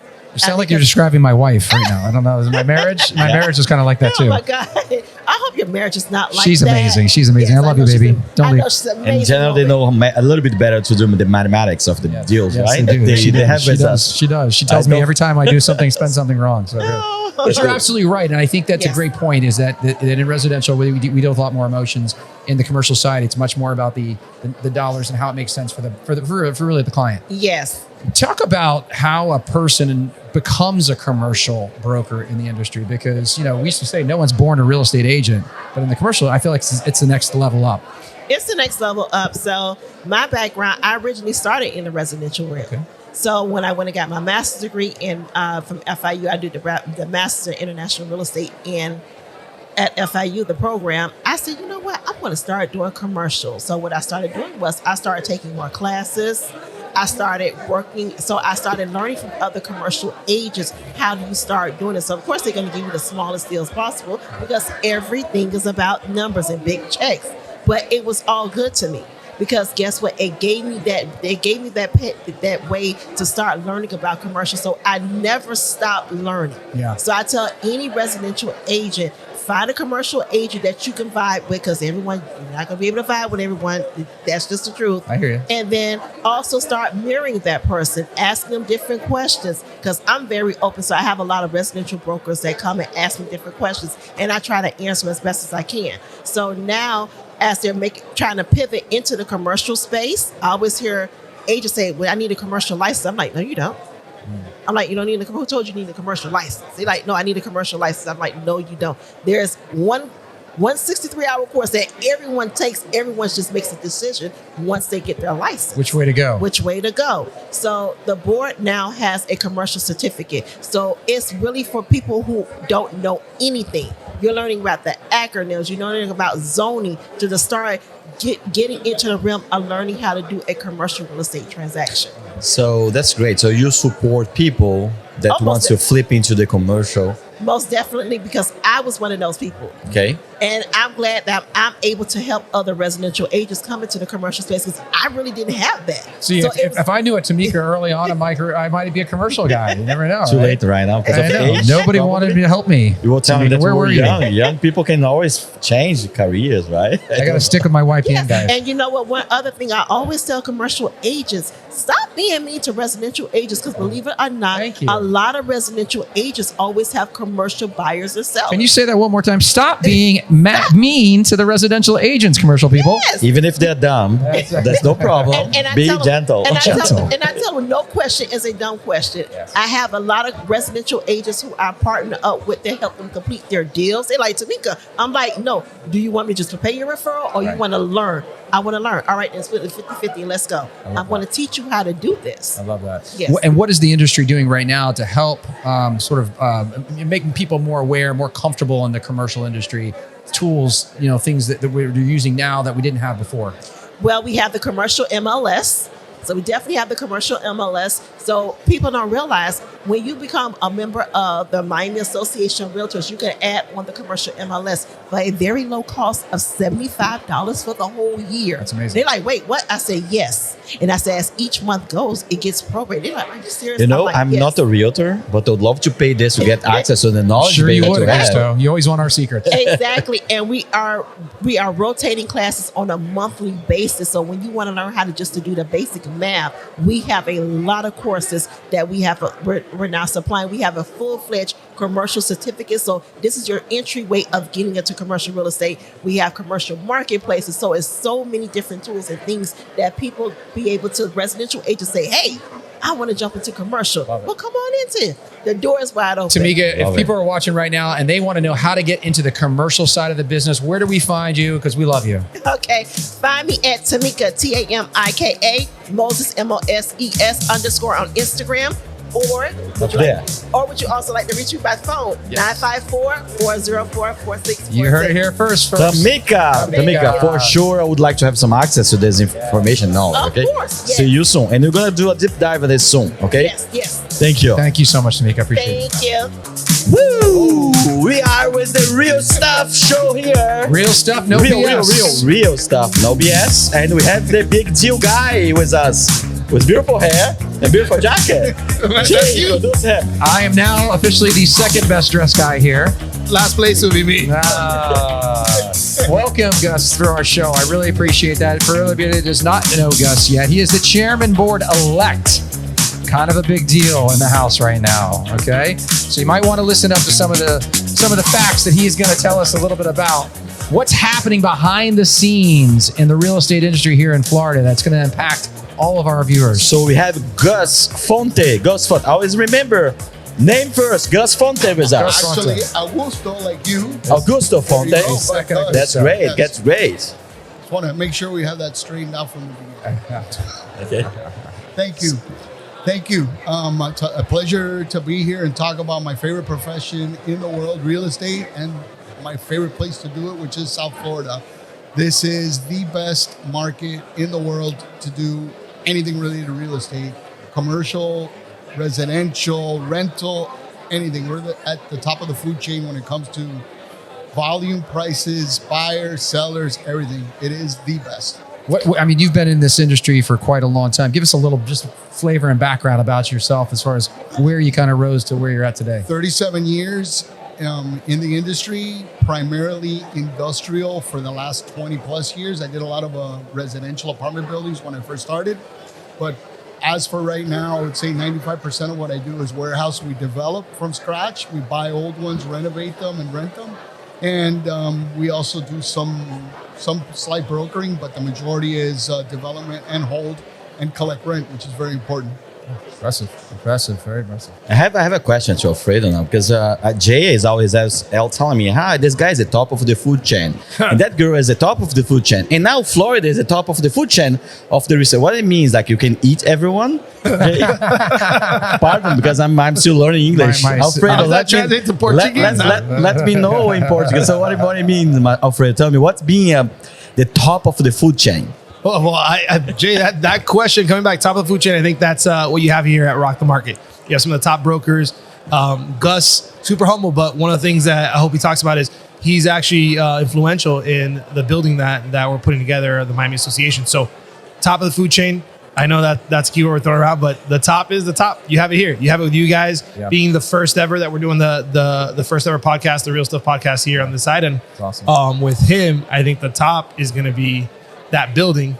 I'm going to lobby this over to him because I think that's something that people should hear is Miami Association is going to have a place where us as realtors can connect. We can have events like this. It's going to be super cool. And don't let this guy fool you. He's the brains behind some of these operations. Yeah, tell us a little bit more. Our organization is the largest in the country. We're over 60,000 members, and we felt that it was important to have a signature headquarters. We're 100 plus years old, and we wanted to build a signature headquarters. So we decided to build 36,000 square feet of office, 2 floors of office. One is going to be all of our staff, and the second top floor is going to be our event space. We're going to have a 300-seat auditorium, computer labs, everything for our members, because our members are the reason that we are who we are. And when we say top of the food chain, what I mean is we are the largest, most powerful, and probably one of the most important realtor organizations in the entire country by our sheer volume, but also by our location. Miami is such an incredible international brand, and we are Miami. So we're it. And I think that's where it's really interesting, Gus, is that you're kind of the tip of the spear, representing us and our voice, not only here as a local level to do things that really enhance our daily life, right, of being successful, i.e. creating something like this that we can actually go to and utilize, but then obviously on a state level as well too. You're heavily going to be involved on things, which I'm sure, like, as I see your eyes roll, the weight of the world is on your shoulders right now. But you see where we are today, and being the elect, and it's coming to you. Where do you see that the market shifting within the real estate industry here in Florida? So, external forces that are affecting our individual market down here and affecting everybody across the country is interest rates where they are and insurance. We are the tip of the spear when it comes to insurance. Our issues are probably greater than most places around the country. And our involvement with that is at a state level very, very heavily. We are lobbying our state representatives because they can help with insurance on a state level. If we don't control that, it's going to be a very difficult few years coming.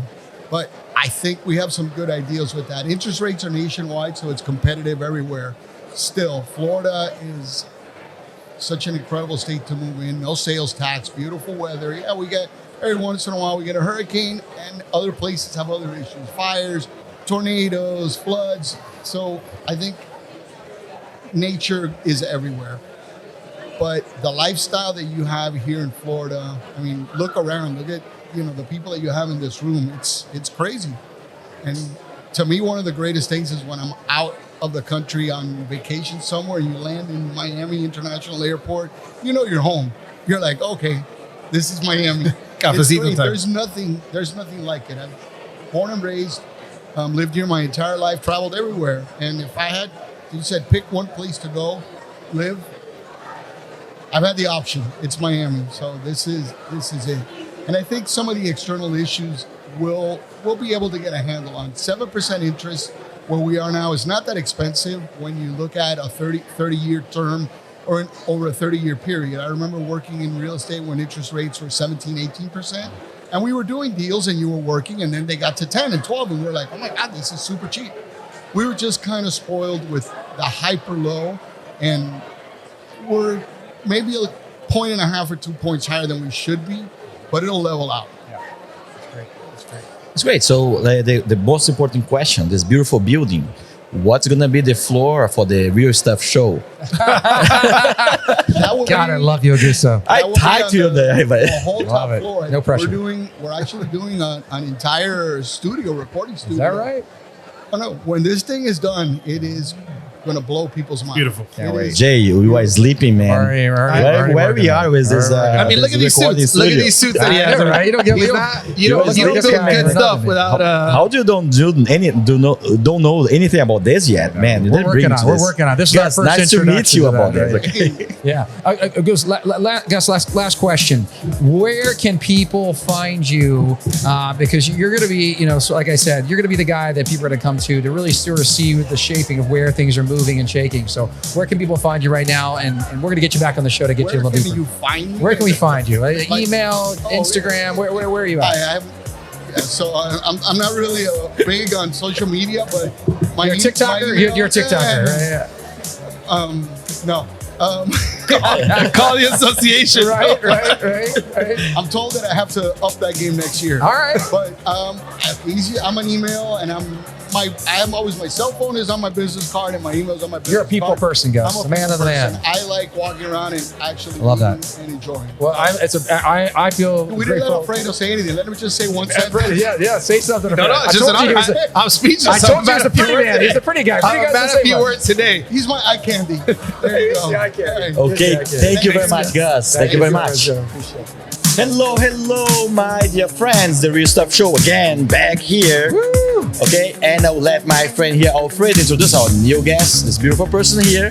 Thank you for coming. So, Alfredo, do the proper All introduction. right, so I practiced this. So we have Ines Hegedus-Garcia, the 2023 chairperson. She is the boss of bosses for the association. So one of the things is she makes us forward think, and she's gonna share a lot of cool info. So I'm gonna let her share more.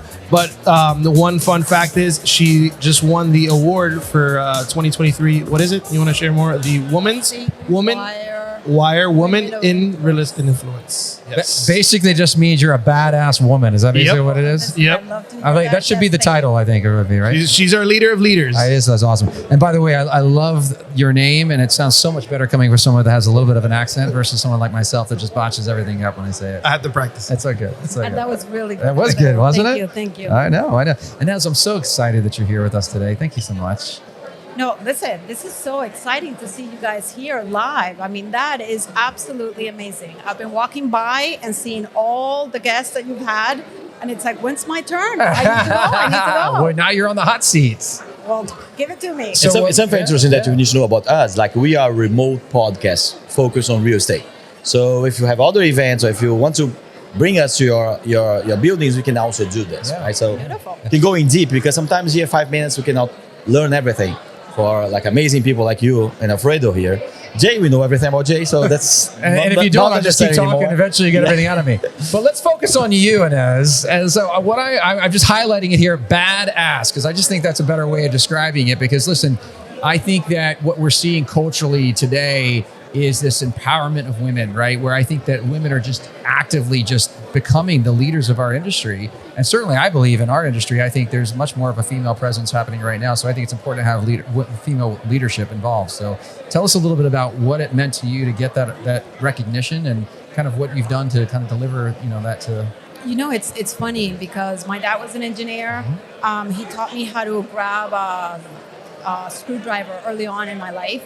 And he was like, you need to change your tires. You need not ever to depend on men. You need to make sure that you are heard in a room when you walk in. So to me, it's normal. It's not like I'm trying to be different. It's just what I was taught. So it just comes naturally to me.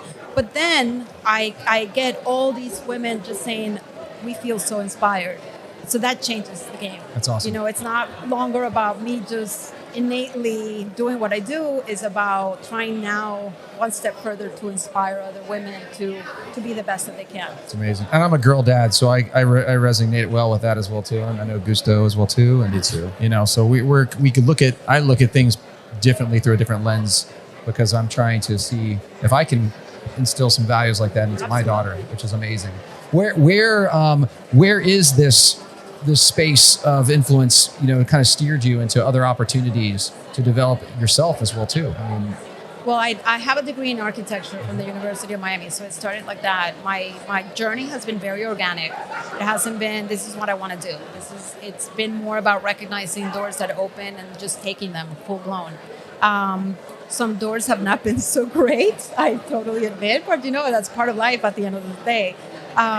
What's really cool is what I learned early on, and I'm an early adopter of social media, is that it's so much more important to give than to receive. And once you capture that and you realize that giving is going to get you to another level, it's really cool. So I truly believe in the universe and universal energy that's going to give back because you are sharing yourself. That's awesome. I just want to share. So, like I said, she's humble. A lot of these leaders that we talked to today, especially the women that run this industry and lead that side, but she has a super cool IG. Oh, right for the youth. Just please tell. IG, so Please I know you always ask. We do. Yeah. But we love to give knowledge. The IG. I don't want to say the name. I started following. And I'm like, this is cool stuff. So I was even in one of the photos in Washington. But you want to share because I think what you just said is sharing content and information. You do a great job of sharing what Miami is. So what's that IG? Because I know. So Miami is my brand. It became our personal brand early on in our real estate career. And I'm actually giving a presentation on branding later on, so I'll give a little scoop on that. Please. But the Miamiism was born out of, I felt uncomfortable marketing myself as Ines Hegedus-Garcia, the realtor, or my husband and I as, our names. It just didn't feel good. So I was like, wait a minute, let's go back to the basics. What is it that I'm selling? I'm selling Miami. I'm selling Miami's lifestyle. So the ism, the philosophy, the way of life. So selling Miami's way of life. I like that. So Miamiism was born. #ism. And that's it. And #Miamiism, if you do it right. I love it. So all my photos is about Miami lifestyle. It's everything Miami. You're never going to see a photo, or very rarely, that's outside Miami. I have a couple of what do Miamians do on vacation. Right. So that one's a little bit different. I got an idea for you. I gotta Jay. follow that one. Let's do for you a pickleballism. Pickleballism. There we go. And I know pickleball is hot down in Miami. Oh yeah. Oh yeah. The MLB. He's the pickleball star. The MPL baby down in Miami. Miamism for her and pickleballism for him. That's cool. That's okay. But Miami's hot, and it is a large dot on the map of influence of art, of culture. And so tell us a little bit about that, because to me, that is, you're embracing the lifestyle of what we do, not just a transaction of what we do. You know what? You can complain about the negative things of a big city will have always. Every big city is going to have something bad. I embrace it.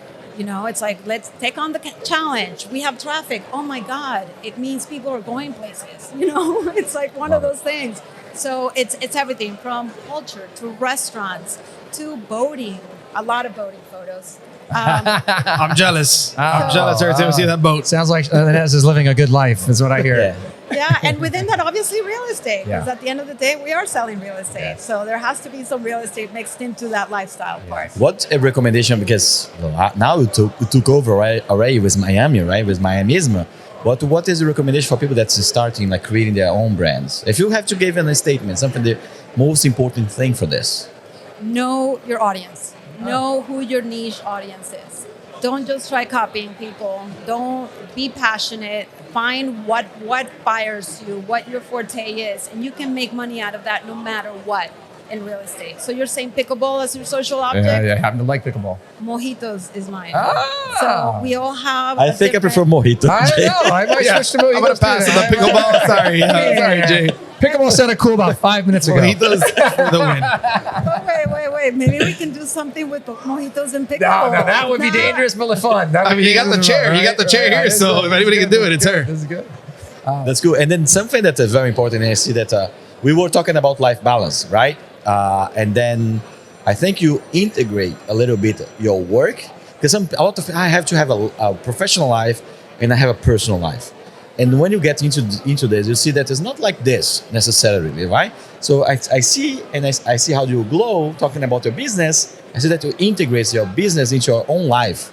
Tell us a little bit about this. Well, listen, I'm a mom of 3 boys. You guys were saying girls before. Yeah. So I'm a mom of 3 boys. I've been married for 31 years. So there needs to be a balance for that to be able to happen. So absolutely. I just think that by being myself on anything that's marketing just helps that balance come through. The balance is not easy. Don't get me wrong. Sometimes you have a tendency to go more towards the workplace if you have good things. And then leave the other side alone. But you always have, in retrospect, to go back, analyze, make sure you have that really great balance. That is, to me, key. And like right now, this year as chairman of the board, there's a lot of hours that go into that. Yeah, there is. And I'm involved at a state level and national level as well. So at the end of the day I have a very supportive husband. If not, there's no way I would be able to do what I do. And then my kids are a little bit older, so that works out. That's the balance. That helps out. Yeah, for sure. And then get them involved, because I remember going to open houses with a newborn, and that was okay. Interesting. One last question, because you're kind of a jack of all trades, also an architect and design. Yes. So tell us really quickly about that part of your life as well too, because there's like a fourth or fifth or sixth hat that you wear. That's amazing. And actually, that's how I met you a long time ago. So, I remember that. Yes, I remember that. So when I decided to get my real estate license, there was like a shock of everyone that knew me. Well, wait a minute, is she an architect? Is she a realtor? Let's buy a house, hire her for the architecture. And I would be, no. I realized I was making a lot more money being a realtor than an architect. I hate to say this, but it is the truth.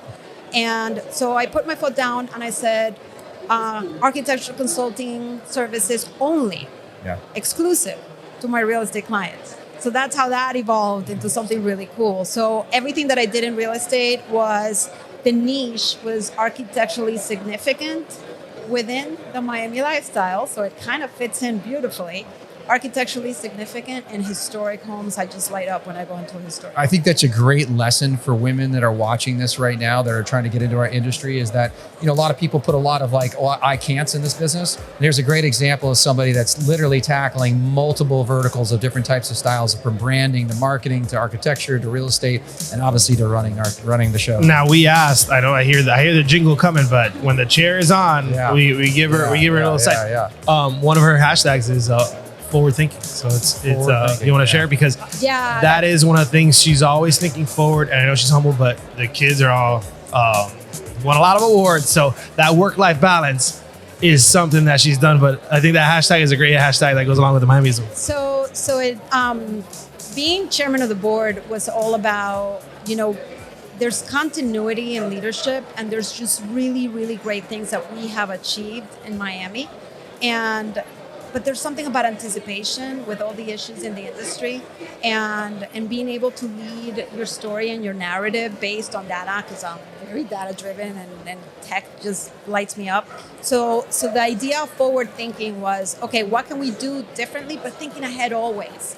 So we live in the now, because I love the now, but you always need to be able to anticipate in every which way, every board, every person, every staff member. And what I love is that everyone has absolutely embraced the thought and that theme for the year, which is just heartwarming for me. And as it sounds like to me, when you have an idea, it's a big idea. Okay. Really appreciate you being part of our show, Ines. And let us tell everybody really quick, because those who don't know you, we'd like to know where they can find you. So where can we find you at? Okay, so IG is Miamiism. That's Miami SM.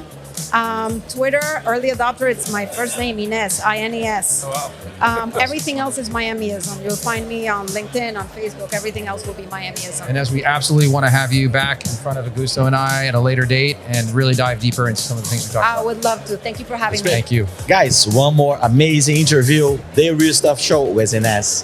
Thank you, Ines. You glow talking about Miamism. So I love it. Thank you. And now we have Eddie Blanco. Jay, please introduce Eddie Blanco here for us. I mean, Eddie, other than having like a really cool sales name, Eddie Blanco, you don't forget that name. I don't know if you're going to be breaking legs or actually helping people in their industry, but I get that all the time. But I'm sure you do. I'm sure you do. That's why I have a note right there, leg breaker.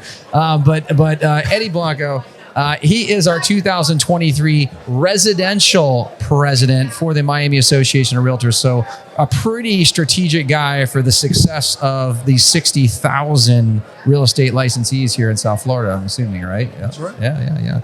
And so, Eddie, people out there that might not have a chance to meet you and get to know you that well, what are you doing? Because it's really a position of service, to us, to help us succeed in this. Or tell us what's going on in your world. What's in your How much they pay to you to do the job?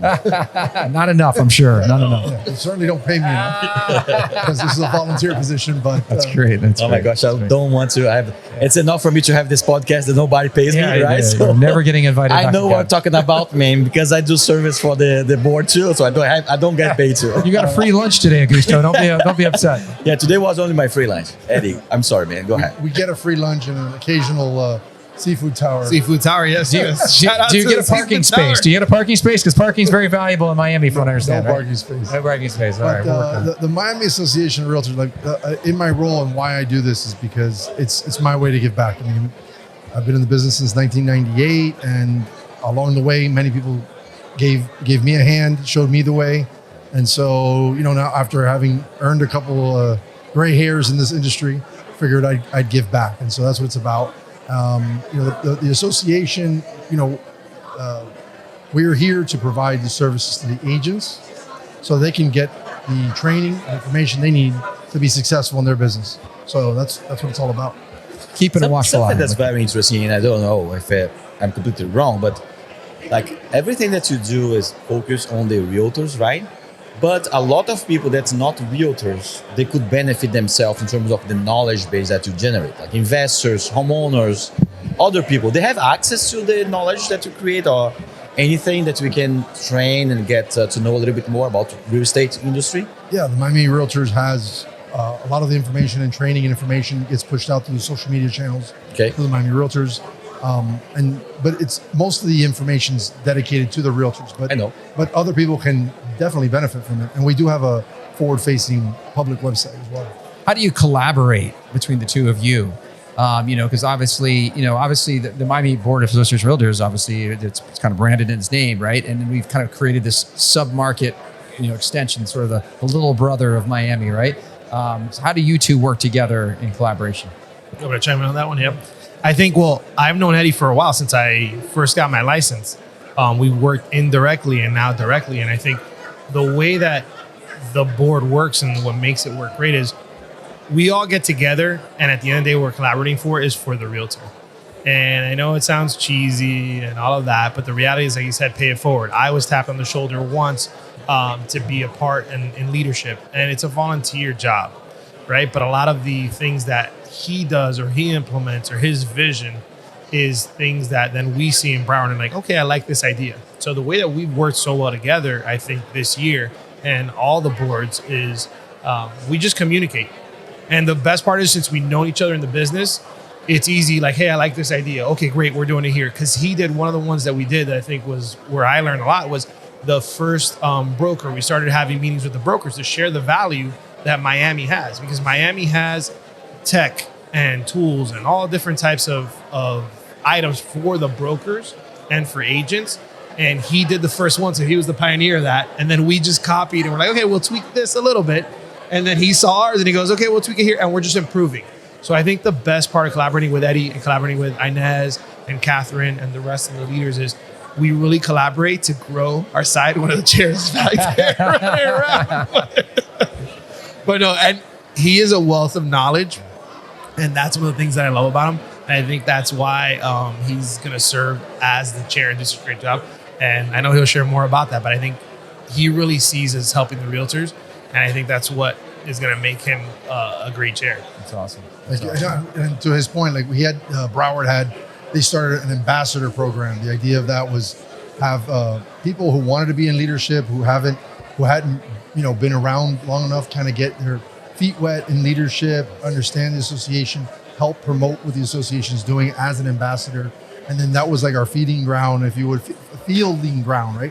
Where we can see, the potential new leaders and bring them into the Broward, into their respective boards. I think I'm going backwards because I started out as a governor and now I'm going back to an ambassador. So no, the cool part about that, I'm glad you said that. The coolest part about that program is the leaders like you that have served and want to serve, but not necessarily have all the time to serve at the level of the Board of Governors.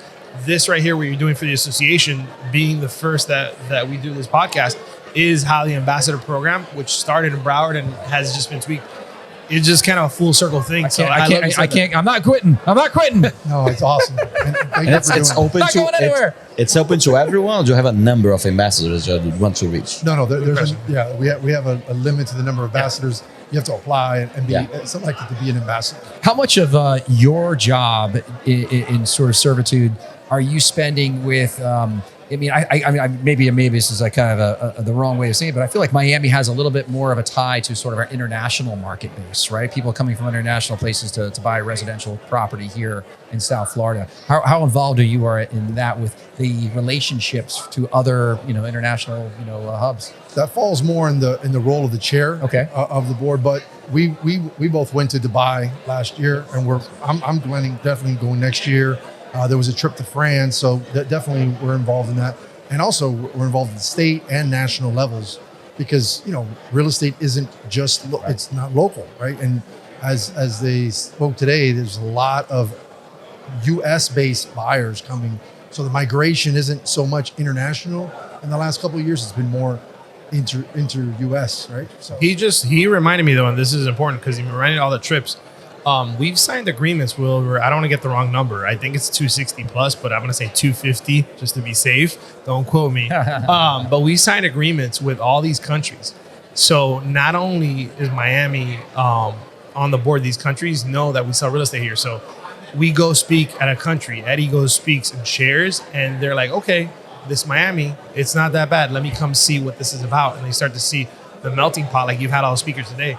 On that side, and the Miami Association's got all those agreements to work together, and I think that is probably the key to what makes this whole thing work. Like even you look at the billboard and everything, it's a collaboration as a group. Yeah, and we're doing that now with extending the MLSs with a recent agreement to work with California and some international markets, bringing their MLS data into our MLS and sharing our MLS data with those. Like California, Atlanta. Is that something that you see if you kind of look into to both of you? Do you foresee something that's going to be like a global MLS eventually, or at least a statewide, U.S. MLS? I think that at least, I mean, that's the goal. I think that's the goal. At least at the key metro markets where there's a lot of movement from one metro to another within the U.S. Right. And in some of those international markets, giving us that expanded exposure. It's amazing. It's amazing. I mean, obviously that helps from a real estate local level. It seems that kind of goes in line with kind of where we are right now with being kind of educated and pushed to reach out to more agents at other states for that referral opportunity. So having an MLS with that exposure would be. And it's not just the MLS. I mean, you've seen it with some of the houses that you put on some of the listings in Fort Lauderdale. Yeah. When we have the open house website, when we have our open house for the outward facing as a realtor. If I'm a realtor and I get my house featured with 12,000 views an hour, whatever it is, the crazy amount. I think one of the days was like 15 million people or something, crazy number clicked on it.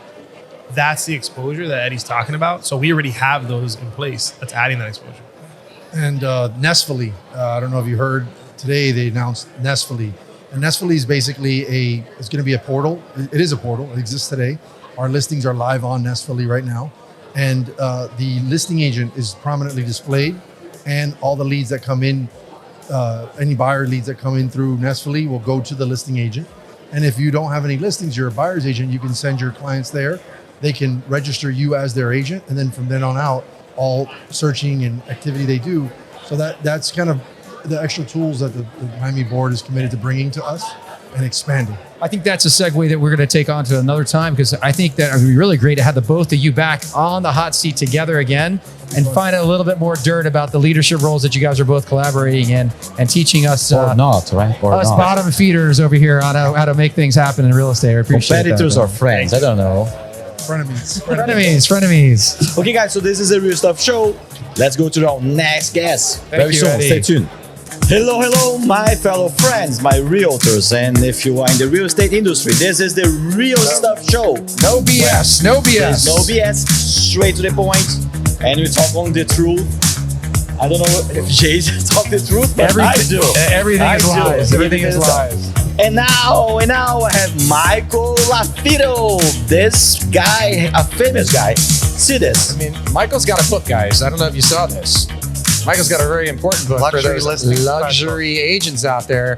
You might want to tune in right now and pay attention, because we got some pearls of wisdom that Michael's going to bestow on. Do you have a chapter there, Jay? And my favorite is how not knowing your numbers is costing you more than money. Yeah, you have to know your numbers. Know the numbers. That's a big one. Especially for those left brain analytical sellers. Those are the pretty people. Just so you know, he's talking about the pretty people. Oh. You, right? Michael, this is not your first book, right? No, we've written a couple books. And when you say we, is I have written books. So I've contributed to a book, which was a bestseller.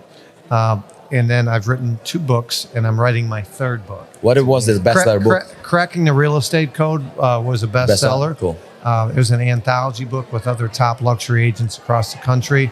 I have a book called Marketing Luxury, and that's geared towards consumers. And then this book, Luxury Listing Specialist, is geared towards realtors, brokers, team leaders. And then our next book is coming out this year, 2023, called Secrets of Top Luxury Agents. And we're excited about that. I like the true confession side of that. You know, I was super excited to have you sit with us, Michael. And one of the things that just I was dying to ask you about is this industry, you know, pre-COVID, a luxury agent was considered an agent that, you know, if you got $1 million listing back in the day, you remember that, right? Yeah. That was a luxury agent. And today I see agents on my team who have never sold anything in their life. They're getting a $10 million listing. Explain to me, what is the definition of a luxury agent? I had a note here and I'm just going to recite it to you. Does a luxury agent mean it's based on the product or the price? Well, that's a great question. It's so difficult to define a luxury product, in this case, a luxury house, right? So the easiest way to define a luxury home is by price point, but every brokerage defines luxury real estate different, a luxury home differently. You know, the most common price point is $1 million, but in some markets that won't get you a tear down, and in some markets 600,000 will get you a McMansion. So it's all relative. So for our course, we founded a designation called Lux, Luxury Specialist. We launched it 7 years ago. We define a luxury home for our course as a home that is 3 times the average sale price for that given market. So if the average sale price for that market's $1 million, $1 million times 3, $3 million. If it's 300,000, 900,000. If it's 150,000 times 3, 450,000 for that market would be luxury. Now, not every market has ultra luxury. We define ultra luxury as a home that's 10 times the average sale price. So, of course, Miami, South Florida, they have ultra luxury. You know, Boise, Idaho, you know, rural markets, they have luxury in those cases because they're destination second home markets. Right. But small little Davenport, Iowa, they probably don't have ultra, but they have luxury based on the 3X definition. If you have to do a pitch about your book and to say to our guys who follow us, what is the central point or the most important lesson they will get from your book? What will be? Grow your knowledge and your confidence will grow. And so, you know, when I launched the book, when I launched our course, we did not have any prerequisites to take our course, to get designated luxury, because we wanted to protect the consumer. If you and I play golf together and you give me the opportunity to sell your home, and I've never sold a luxury home, I want to make sure that those agents have the tools, the resources, the knowledge. And so if an agent's more knowledgeable, they'll be more confident. If they're more confident, they'll ask for help if they need help, or they'll know where to go if they need that help. Is there a secret? You know, a lot of times now it's almost like these groups, these context of different systems. They're building in sort of platforms to assist us. So you obviously got the book, you've got the course, you've got some of the knowledge, and then it's about this network. And I've sort of seen like they're building this internal network. Do you have an internal network that if I were an agent taking your course that I can actually tap into as well? Yeah, so we have a university, first off, Lux University. It's our learning management system where all our courses are online, but we also have, you know, private groups, right? So, hey, I have a stale listing, help, give me some suggestions. Or I have an upcoming a buyer looking in this area. So many times people will reach out to me and say, hey, who's your Lux certified agent in that market? So we are growing our network. The other benefit for the local agent that has, whether the designation or not, but they have the roots, they're well connected in their luxury space, is you want to be that agent that other agents come to you and say, hey, I have a buyer looking up to $4 million, but there's nothing on. Do you have anything? Well, that benefits me if I do have a $4 million listing coming on, but it also benefits me if I don't, because guess what do? At that point, I reach out to some seller, say, hey, have you ever thought about selling? I have a buyer right now. It might be an indirect buyer in this case, but again, if you build up your reputation of having those off-market properties, those unique properties, it opens a lot more doors. So I know that we want to make sure that when you're back in town that we can deep dive a little bit further, because I was, you know, breezing through the book that you gave it to me, by the way. Thank you very much. You're welcome. But there are more things in here than we're just surfacing right now. How do we let the people out there know where to find you when we need to get a hold of you? Let me get a straight question, a taboo question. Do we make more money This sounds like a personal question. I cannot release it. I like it. I like it. A magic question. Go ahead. Go ahead. So, do you make more money doing courses or selling real estate? You know, that's a great question. So over the last 3 years, the home selling business has been really good. And so during COVID, many times Miami Realtors, other groups weren't having in-person trainings, right? So much free content online. So early on in COVID, people weren't hosting events because of liability. So I shifted, right, and was focusing more on the home selling. Now people are hosting again. People are looking to diversify. The market slowed down. When the market was hot, many times like, why do I take a course? I'm selling anyways. Right. So now things are slowing down. People are investing themselves. So it kind of ebbs and flows. It depends. Yeah. But that's kind of what makes us different is we practice what we preach. We're not one of these trainers that isn't in the trenches in 2023. And that's something that I really teach agents is really have the resources, have the knowledge, and do what you say you're going to do. You know, it's like the circle of trust with Robert De Niro and Meet the Parents. Remember the movie Meet the Parents from 2000? Right? The high net worth individuals are they hold their secrets closer to their referrals. They don't go to the yellow pages. They don't buy online unseen. It's a referral based industry. So do what you say you're going to do, under promise and over deliver.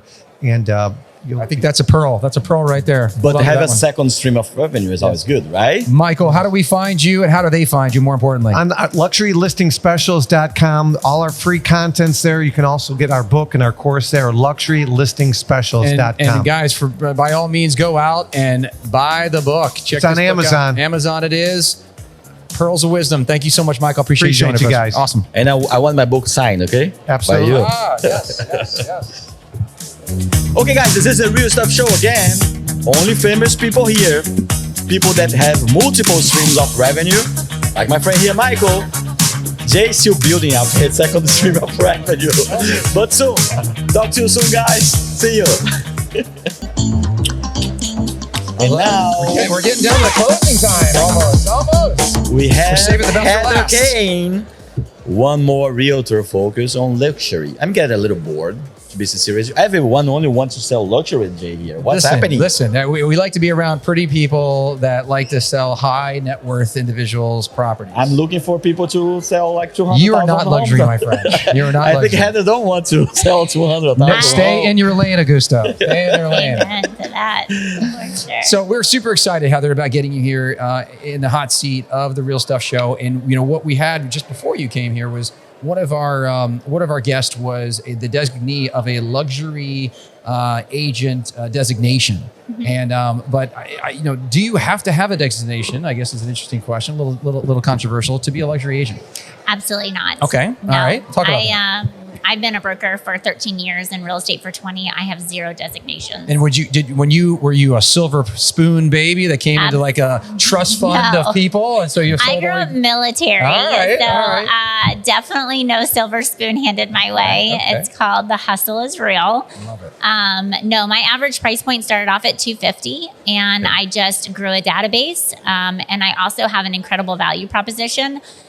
Where I stage all of my properties. And so it helps me sell our properties about 13% higher than our competition. Nice. And in turn, I ended up launching a huge staging company. We stage about 30 luxury properties a month. And that has been the value proposition that's given me the edge to win opportunities in the luxury space. That's a big investment. Yeah, I've got probably about $750,000 in furniture in 7 warehouses across Southwest Florida. When you're staging luxury homes versus like the $250,000 homes, it's a little bit different. Yeah. So because of that, I actually invented reality staging and reality renovation, which is what I featured on stage today. Okay. And that has been a game changer. So a click of a button, I can simulate what a property would look like, and I supply all the sourced materials to turn renovations into reality. It's like an early adopter of AI kind of like. It is. I'm ahead of it. I'm ahead of the game. I actually got invited for the IOI Pitch Battle Summit that the NAR has, and I will tell you, I freaking rock that stage. Let me tell you. We need to find a clip of that. I know. So I got picked as one of the top 10 technology tools for realtors across the country. Yeah. Boom. Right? Awesome. Yeah. All right. But that's how I win luxury. So Heather's got game is basically what we're finding out here right now. Yeah. Okay, all right. I got serious game. So what are you doing in that luxury space to take it to the next level? I mean, obviously, staging and using tech. What are you doing to create your brand in that space? Yeah, I think it's all about marketing. I think it's all about marketing and brand awareness and making sure that you have a steady marketing plan in place on how you're going to circle prospect and how you're going to get your value proposition out to the most amount of people. So many people will do something, but they actually don't do the follow-up behind it to create the opportunity. So for every listing I have, I said you should procure 5 more listings because of it if you actually prospect it the right way. And how many will you get?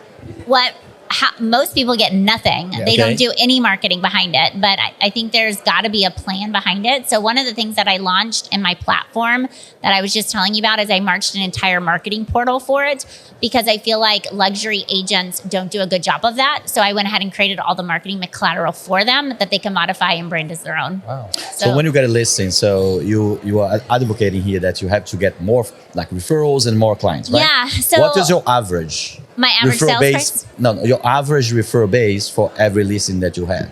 How many more houses you get? Yeah, so right now we're running 3 properties for every property we list. Okay, but the goal is always 5. Okay. Yeah, so I do have an ISA team that does circle prospecting. So we do a series of postcards. I actually have the seller email out a letter to the neighborhood announcing the change of their move with the before and afters of the property that I've done and with my business card. And then I have my ISAs follow up with a phone call. I just want to let you know that Augusto's stealing all the ideas for me, not for himself. I'm not giving him my letter. Just to make sure that you know. I'm the only one not seeing anything because I'm not a realtor. Augusto, stop talking and keep writing.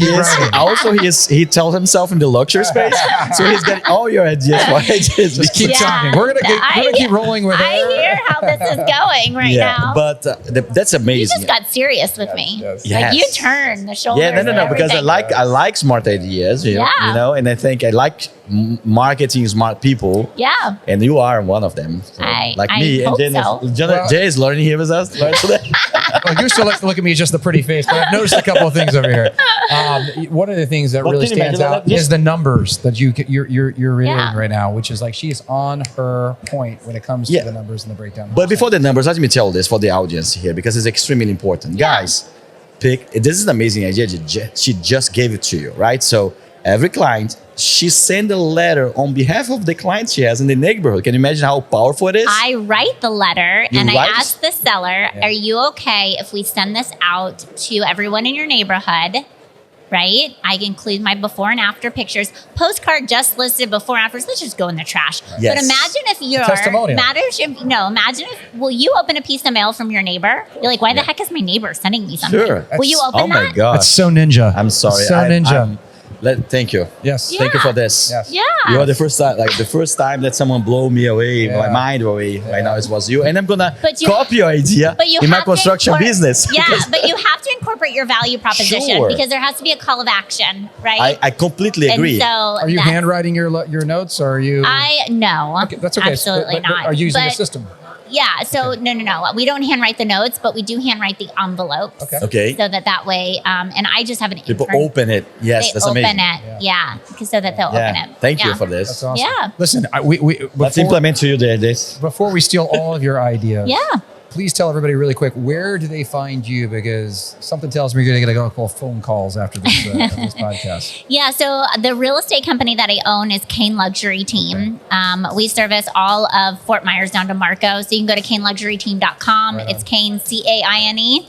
And then I own the Style to Design platform, and that's just StyleToDesign.com. And that's where you can find all the staging, design, and marketing. You might have your first mentoree here in Fort Lauderdale. I love it. So love it. Thank you so much for joining us today. Thank you very much. And I think we have to do a deep dive on your marketing strategies. Let me be a full to guest. share, if you are okay to share with your so-called competitors, it's going to be great to get you here again in the podcast. And before we cut you off as well, too, where do we find you on your podcast? Because I heard that you have a little... It's actually just launching. It's called Obstacles into Opportunities. So it's how to take every obstacle and turn it into opportunity. So it actually hasn't dropped yet. We're pre-filming, and it will drop probably in about 2 weeks. Well, I'm going to be tuning in. Guys, you should as well, too. So keep an eye on this lady over here.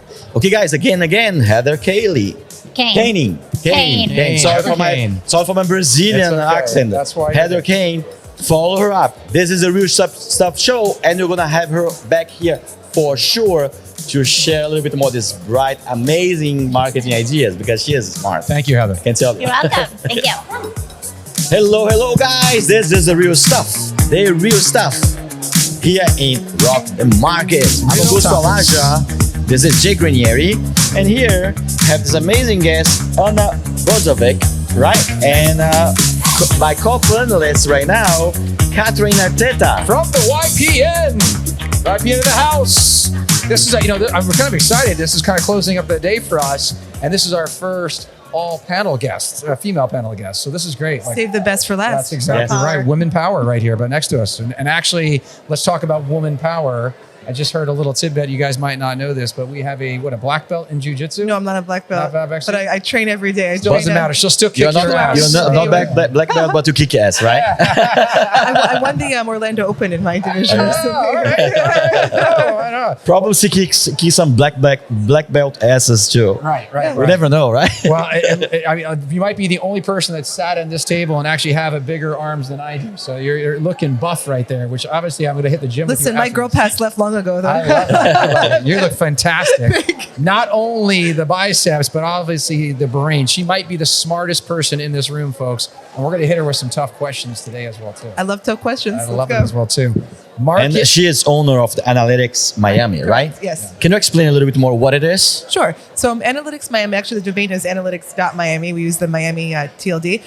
That's where I've been publishing long-term trend analysis in the South Florida markets for about the past 8 or so years. Okay. I'm also a broker. I work with investors, institutions, but Analytics Miami is where I publish research for the public. And we're talking across the gamut, right? Not just specifically into the sector of just residential or one specific area. We're talking across all the Tri-County area for the Miami Associated Realtors. So Analytics Miami, I publish mostly Tri-County residential. I connect it to macro points because everything is connected. It started out as less of a residential focus 8 years ago, but the press picked me up a lot in residential, and I found that especially for the resi markets, there was more of a void of good information than there was in the commercial markets. Yeah.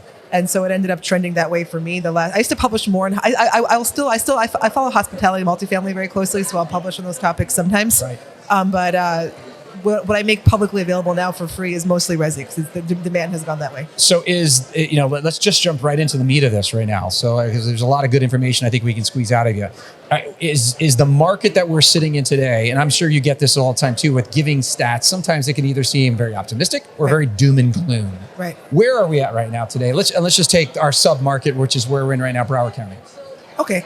Broward and Palm Beach and Miami-Dade counties actually are behaving very similarly. So answering one county kind of answers all three. Cool. They're following the same patterns across all different price points. I'm very much an optimist in general. So it all comes from that framework. You're a spinner. I like that. I don't think it's spin, actually. Yeah, would you choose to live 100 years ago? Good point. I would not. Good point. And I think that's just a function of history. I think we're all lucky to be alive now. I wouldn't choose to live 50 years ago either, right? Yeah.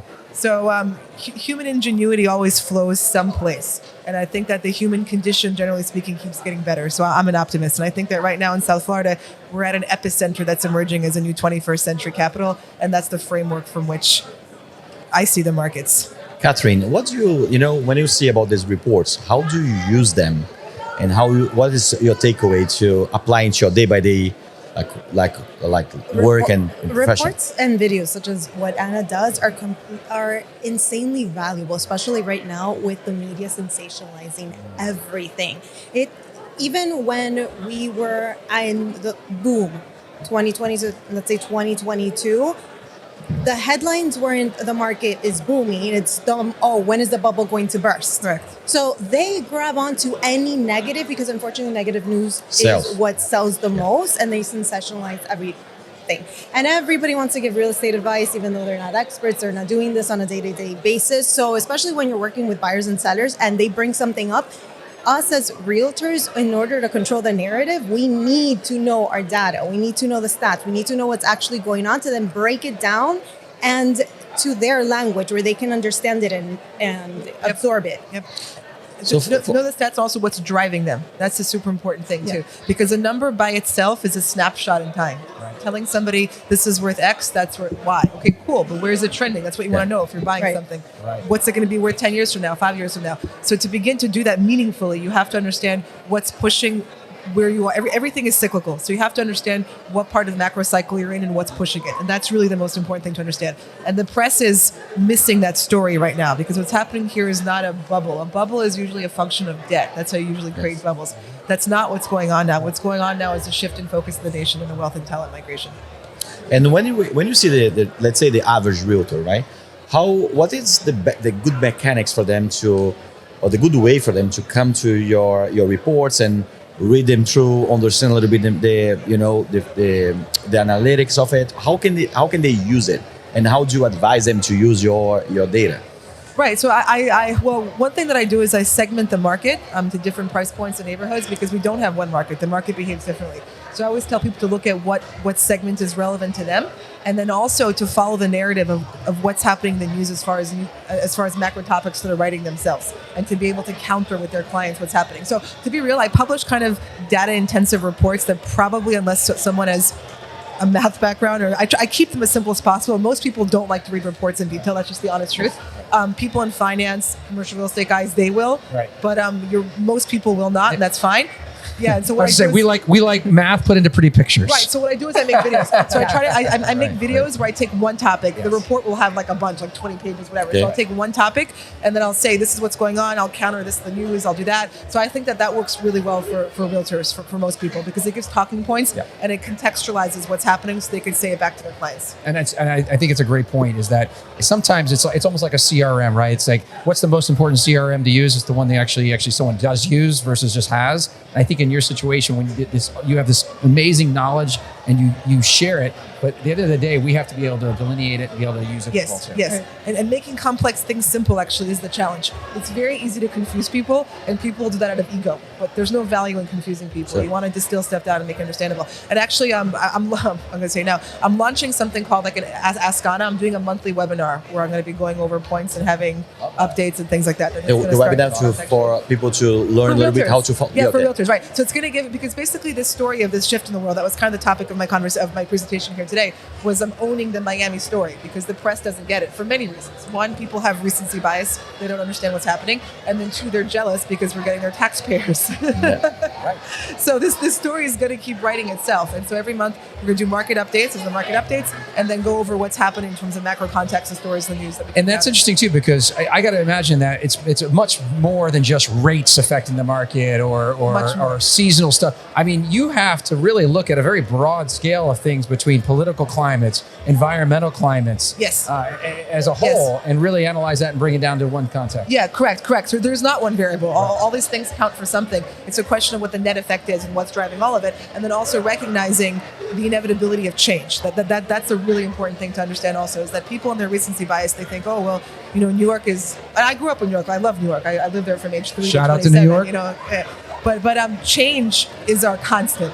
There's always change. And New York was the capital of the 20th century post-World War II, pre-internet world. Before that, it was London. Before that, it was Amsterdam. Those cities are not dead. It's not some dramatic, dire statement, but there's a shift in focus.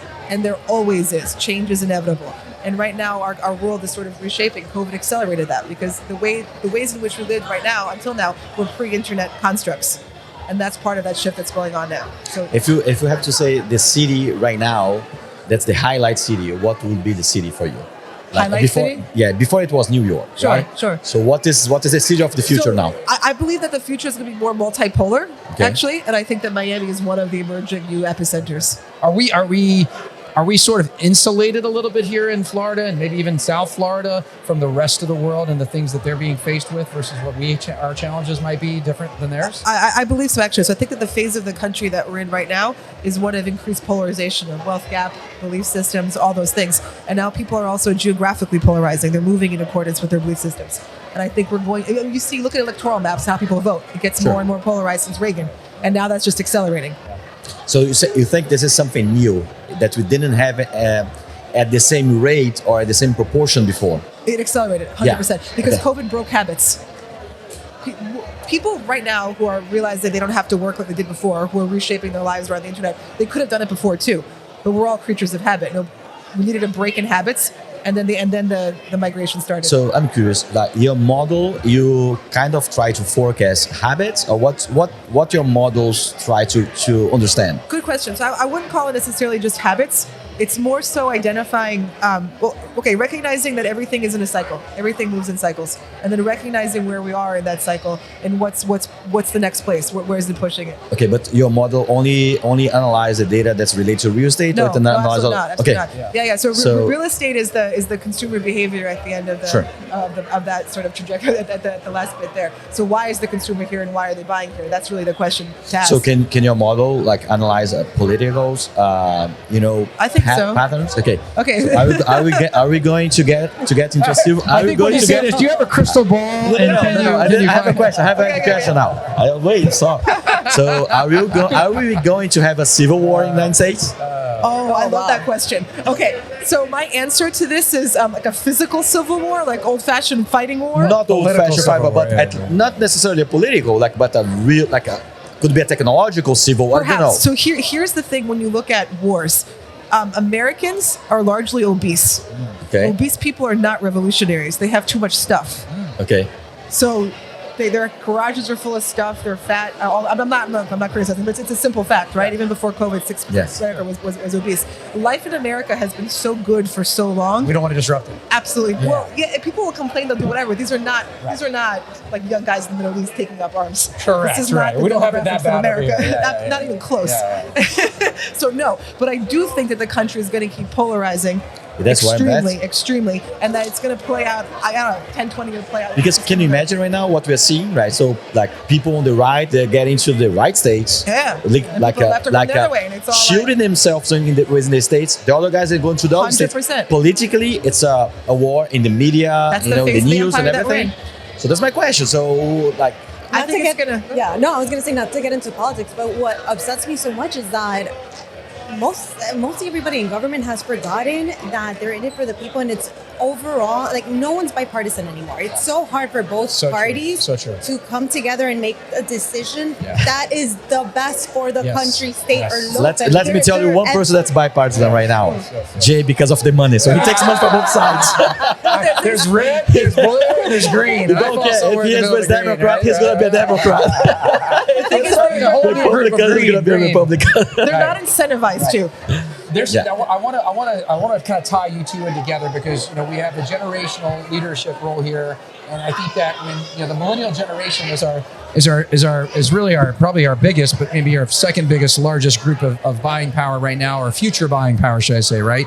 So what are your predictions that you see the millennial market, becoming that next generational purchasing power of real estate? Oh, great question. So actually, we have a recent stat here that the state of Florida is the largest receiver of people between 25 and 35 earning over $200,000 a year. Okay. So not only are we getting high value taxpayers in general, which we are, but now we know that we're getting high value millennial taxpayers also. And is $200,000 kind of considered a median average, base pay for a young professional? No, not at all. Not at all. That's the top tier. Yeah. So that's how the IRS defines a high earner in this case. It's people filing over $200,000, and we're the largest receiver as a state of people between the ages of 25 and 35 who fit that demographic.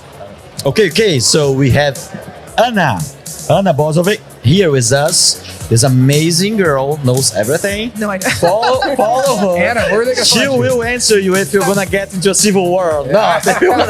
Crystal ball. Tell her. Anna, tell everybody where they're going to find you at. Find me on Instagram at Anna, ANA_analytics. Twitter's the same with one more underscore. My website is analytics.miami. You rock, Anna. Thank you very much, Anna. Thank you. And guys, join the real stuff. See how smart we are? You know, when you bring this beautiful girls here with us? I am just 1% smarter right now. Look at Anna. Thank you so much. Me too. And now we have this amazing, beautiful person here, and Alfredo is going to introduce me. Okay, so I'm going to do my best to get this one right. This lady has been an amazing help to me since the first time I was a part of the board. So we have Deborah Boza-Valledor, who is the COO and Chief Marketing Officer. And one of my favorite things is the 60 seconds. So I know she's going to share about that. But Deborah, I know he's going to say, tell us more about how amazing you are and who you are. I love that. I love that. Let's see. I said too much. I came up through the ranks in the association. I was a member. Then I criticized one of the things that the association did, and they said, you know how you could work on getting that corrected? And I said, no. How? Join the committee that makes that decision. I love that. Isn't that fantastic? I tried that at one of the board meetings and TK just told me to leave. I think it's because I was there. I think it was my presidential year. It might have been this year. I think it was. That was the last year I was a board member, but that's all right. Another story. So I came up through the ranks, through the committees, and then I became the residential president and then chairman of the board. And then I did a lot of things for NAR and the Florida Realtors in leadership positions. And then fast forward, Tereza made me an offer one day that I just couldn't turn down. And I actually answered it with, I thought you'd never ask. Because I mean, you are like, I mean, and I say this in a gratitude of way. You're like the mama bear of the real estate world of my position. I mean, I really feel like that. I feel there's a warmth about you that's like a motherly love, I think. And but you have your hand in so many cookie jars of things that are going on that are really very important to our day-to-day operations. Obviously, the title CMO. Is a very broad title, but can maybe tell people that maybe haven't had a chance to meet you, like really operationally, what are your well, Tereza likes to say I'm the person on staff that has a realtor brain, and that I look at things differently than people who haven't listed and sold real estate. I was a broker. I was a corporate trainer in real estate. And I tend to look at a product and service, and when I can say, oh my God, Tereza, if I would have had this when I was listing and selling real estate, what I could have done, then she knows it's a great product. But one of the other things that I'm most proud of is that I can work with the vendors and I can say, you know what, you have a really great product, but if it could do this, oh my God, the realtors would absolutely love it. That's amazing. And that's one of the things that I think I may have a little edge on, because I did list and sell, I worked on commission.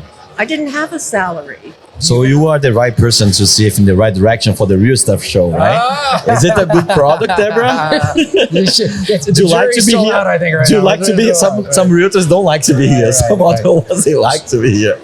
But I think it's important that people talk about what they do. Yes. And that they share their successes. And I think this is the only profession where you can look at the people you are directly in competition with and actually help them. Wow.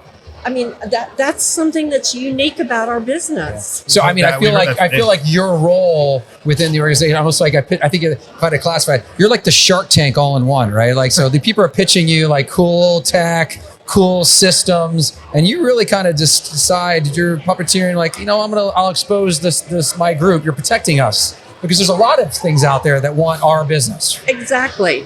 And true to a lot of realtors, they like new shiny things, and they will spend money. And I'm going to share with you a little story. Please. I won't name the company, but I went to a company and did a program for them. And I talked about the shiny things, and I said, I bet if I walked around to your desk right now, I could open your bottom drawer and you have software down there that you haven't even taken the plastic off of the box yet. So true. And you could see everybody in the room. Wow. Like this, put their head down. That hurts. But it's true. It is true. It is true. If it's not easy, if it's 3 steps or less, a realtor is more inclined to use and try the product. Yeah. If it's too difficult to get started out of the gate, they're not going to do it. Yeah. And then we see people that's all over the place, right? So that's a little bit of the power of the focus on what we're doing, the tool that we are using. Sometimes this is a little bit difficult for people to get into this. Is there a tool that you see out there right now, Deborah, that you feel like it's kind of, real, like an essential tool that agents really need to be utilizing? I mean, listen, one of the things about the board that you guys give us so much great stuff, right? And obviously we could probably talk all day about different things, but maybe something that sticks out in your mind that really is important. I think one of the products that we have that's most used, especially in today's marketplace, is Agent 3000. Oh, okay. Because there are so many components to it, and it's provided at no cost. FREE, my favorite 4-letter word in the English language, and it's free to our members. And the CEO of the company constantly adds new services to the product. Awesome. And so when AI, really came on our horizon, he provided AI. We lost the company cleared that used to be our open house registration product, which was fabulous. I absolutely love that product. Yeah. I loved it. And because I tended to work with the open house projects and, the big events and everything, that was important to our members. Well, now Agent 3000 has also an electronic sign-in and everything. Right. So that's an example of a company that sees a need and provides the answer. But here's the key. He was a realtor. Okay? Realtor brain. Right. It's almost like the companies that employ people who have been in the business, that understand the challenges, tend to be the better ones that can provide the services and also help sell those services. Yeah. Because I find a lot of times that the worst people to talk about a product are the people that sell it, because they only know about the mechanics of it. They don't know how a realtor is going to put it into practice in their business. And that's the whole key. Don't tell me the steps to do something. Tell me what I'm going to benefit, what's in it for me. That's awesome. One of the things when you say that is you listen to all of the realtors.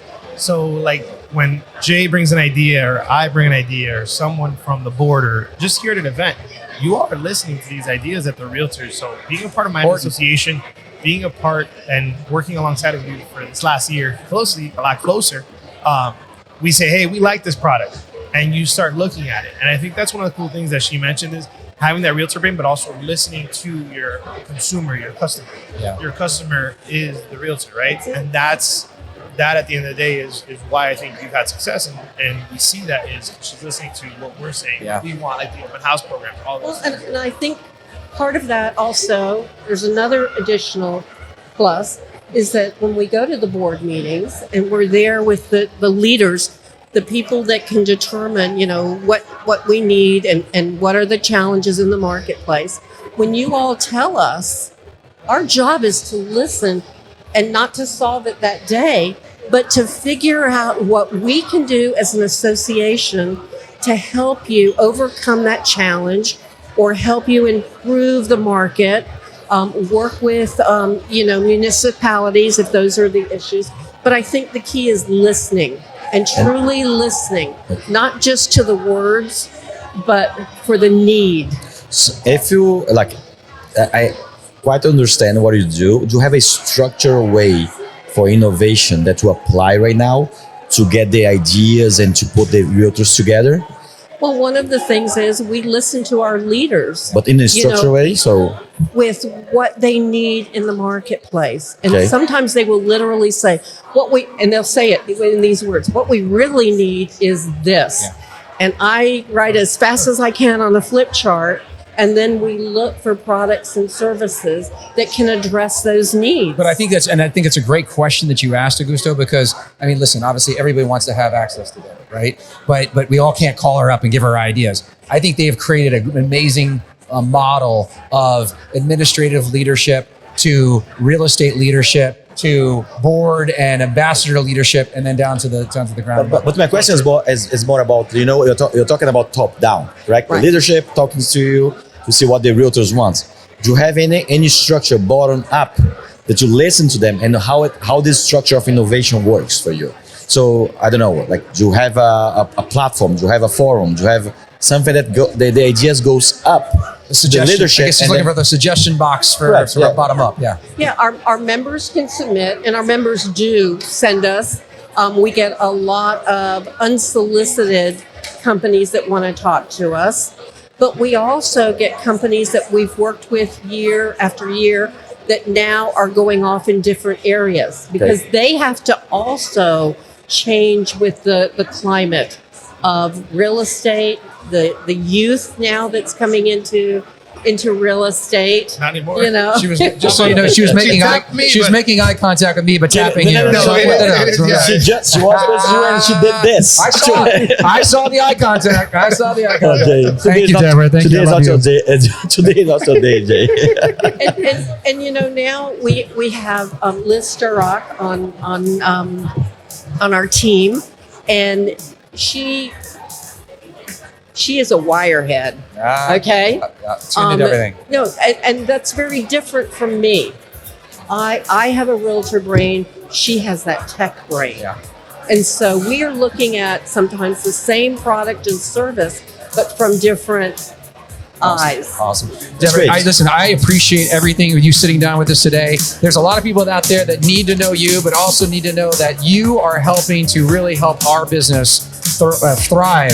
And we really appreciate you. And thank you so much. Blessings. Thank you. Anybody that wants to reach me, it's my first name, Deborah, at MiamiRE.com. Awesome. That's great. Awesome. Thank you, Deborah, right now. Okay. So we are the Real Stuff Show. I'm Augusto Alaja. I'm a co-host, and here is Jay Granieri. Hello. Listen, this is the one we've all been waiting for, okay? We have the godmother of the real estate industry with us today. The. Oh, you can say it. Oh, man. So I get to do this intro. please. This is the honor of the honor. honors. Thank you, Real Stuff. Thank you, Broward Miami. Thank you, Miami Association. This has been an honor. This is Tereza Kinney. She is the CEO of the largest association really in the world, but we'll keep that to ourselves. Love it. Swan Pool, top 10. I think it's number 6. She's up there.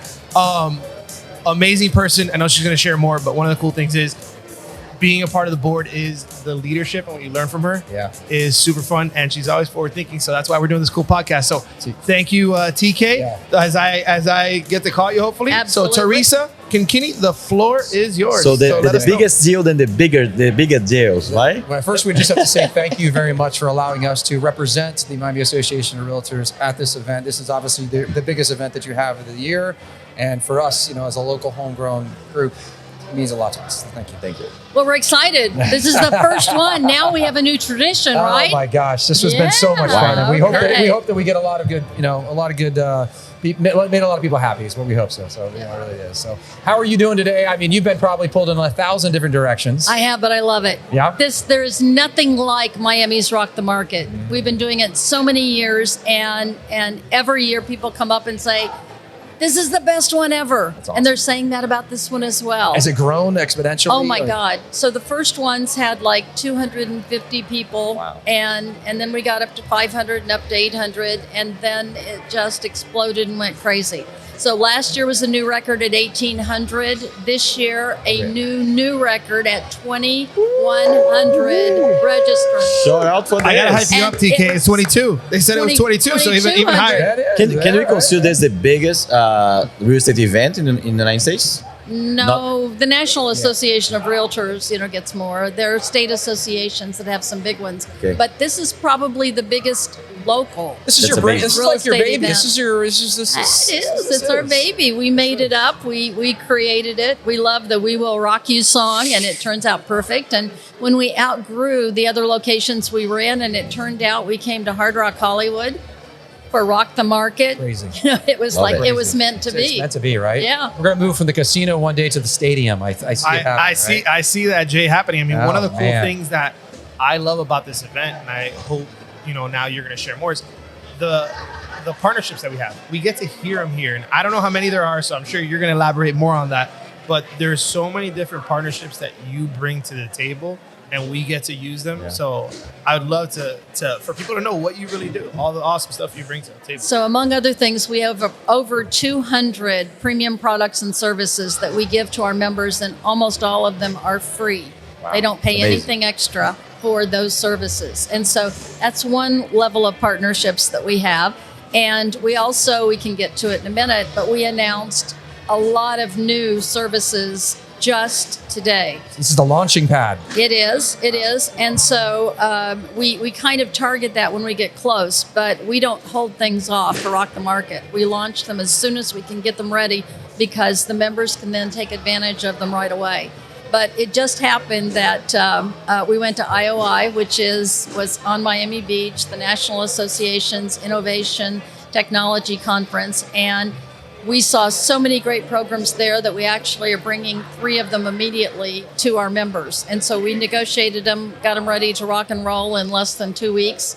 And here we are. So that's the way Miami rolls. We don't have to wait for anything. Being in, being the leader of this amazing organization, right? This association, right? There's got to be so much thrown at you. People that want to get their innovations, their technology in front of us. What is that? What's that experience like? Because I've got to imagine that you're the gatekeeper. So well, one of the things that's great is that word gets around in the industry very quickly that Miami is the place to go if you want to launch something, because most associations, you have to present 2 or 3 or 10 or 15 times. You have to present to a committee, then another committee, then a board, then they have to think about it, and all that. And so with Miami, we look at it, and if we like it and we believe our members will vote with their feet or their fingers and take advantage of it, we can afford it, then we can do it. So the leaders, I've been here 30 years. And I think I put that pitch in front of them about year 2.2. And they said, we like that idea. So we've been doing it ever since. And if they broke, don't fix it. That's right. And so then there's so much technology out there. Yeah. Fortunately, I think she's at about the 5-year mark. We hired Liz Sturrock, who was head of technology for the National Association of Realtors. And now she is our chief technology, innovation and MLS, chief of MLS and innovation. And so now what I'm able to do is anything that she finds, she investigates. And if it looks good, then she brings it to the rest of the team. Anybody who approaches me and there's something about it that I like, I send it off to her. So she's Mikey. If Mikey likes it, then, then the rest of us take advantage of it. And then just about the time the pandemic launched, we hired our first ever chief legal counsel. And I didn't know how important that was going to be. And that woman can knock out more contracts in a shorter period of time than anybody I've ever seen, which is great because I don't have to read them all now. All I have to do is when she goes through them and she'll point out any key points and we resolve those and then she sends them and they're ready to sign. And so we have a major, I wouldn't even call it assembly line. It's like here, boom, done. Yeah, that's great. And then we have a team that launches. And so we have all of that. When you talk about partnerships, a different part of our partnerships is we have 236 foreign partnerships around the world. I was going to tap on that because, I think we're a very influential group, not only here in the States coming from South Florida, but obviously, we're the kind of the gateway to their foreign market as worldwide, well. absolutely worldwide. And we have great partnerships and relationships with them. And I think this year alone, we've probably signed 15, 18, new ones to add to that. And so it's connections where we give them visibility. We have an open door entree to, for our members and for their members to do business with each other. And we started it shortly after I came, like 29 years ago, signed our first agreement with Socovi in Sao Paulo, Brazil. And just have continued on Brazil. since then. Brazil. Absolutely. Quick question. To get to this point, and now it's very interesting because I have a well-oiled machine right now. It's boom, boom, boom. But probably you have to overcome a lot of challenges, right, to get to this point that you have right now. Can you tell us a little bit what was the biggest challenges that you have in this industry to build this that you have now? And challenges? what is the challenges? Yes. We don't allow challenges. I love that. I'm sorry. Yeah. Some people get caught up in the details, and it's important for us to keep things at a certain level. And we negotiate a lot of our services exclusive to our members in Southeast Florida because we can, because of what we offer for them, the partnership, we help them make their products better. We help integrate their products with other products that we have. And we do it because that's how it works best for our members. We want to make it easy for our members. And so somebody came to me, at one point and said, which tax service do I use? Because you've got 3. And why do we have 3? So my first answer is because we can. But then I explain that they're each unique and different. And we have most of our members use all 3. They use different ones for different customers, for different types of deals. And so it's important for us to look at it and say no one size fits all. When you have 60,000 members in all aspects of real estate, not only and in all kinds of different markets and with all kinds of different global connections on their own, it's our job to just keep making the best available to them and keep making each of the products that we have better as we go along. Yes. And I'll tell you, my job for 30 years has never been the same 2 days in a row. I love it. That's very interesting because something that I'm getting from you, these vibes of fast decision making. Yes. It is a key for innovation, right? So yes. I really admire that you can put this together. How did you learn this? Is like you came like this, or you learned with someone? It was with the. You know what they did, Augusto? They took the best of all people and built this woman called TK. That's why. That's the best question of the day. That is the best. I have to share. That is the best question of the day because it's speed of the leader, speed of the pack. Man. Yeah. I've never responded to emails faster in my life than when I get them from the leader. That's a great question. It's great. Where'd you learn? Yeah. I told you, I come with a smart question. This is a great. James is a beautiful guy. Just so you know, I wrote that down. He's the good questions. You're here for asked this, so I can't ask that. You asked this. That is a great question. I didn't learn from any one person. And so basically what it amounts to is we make it up as we go along. So I mentioned international, global. And so one of our leaders came to me and she was marketing a major, beautiful luxury development. And she said, they want me to market it internationally and I don't know how to do that. Can you help me? And I said, sure. And she said, do you know how? And I said, no, but we'll figure it out. I love it. So one of my things is we make it up as we go along. And again, when I was presenting, I think our first international Congress, which is now Global Congress, and we're now doing our 27th annual Global Congress. And when I first brought it to the board, I said, this is what I think it's going to look like and what I think we're going to do. What I'd like to do is have the flexibility that if we're going down the road and all of a sudden we go, oh, we could do that you let us do that. And so it's almost like the no wrong mistakes, right? The analogy, yes. Yeah. And so it's everything is right. And go. No, I was just saying because Augusto asked a really interesting question. I want to kind of even piggyback onto that. How do you balance, with this juggernaut of an association? I feel like there's like these two pendulums that always kind of play in conflict with each other: growth and investment. Meaning, like the idea of keeping people happy, right? But also, attracting more and like you said, you're spreading the wings. They're going out and global now as well too. And I feel like there's a little yin and yang involved in that. Well, keep in mind we've been doing global for 28 years, so that's not new. Yeah. And except for the pandemic years, we started doing 8 to 10 foreign conferences and expos a year. And so we've been speaking and exhibiting around the world, promoting our Miami, South Florida market and doing business with our members. And it works. And so, France is my poster child for how well all of this works, because the French were not buying in Miami. They were buying on the west coast of Florida, some in Orlando, but definitely not in the Miami southeast area. And we established a new partnership with FNIM Paris Île-de-France. And so local association, biggest one obviously. And once we started working with them, they invited us to exhibit with them in the biggest show of the year for buyers. Amazing. In the FNIM village. And so the first 2 years, the Parisians, who are not overly tactful, would say, "Why are you here?" And so we would explain, and they would go, like, and then all of a sudden it was amazing. And so our booth was one of the most popular.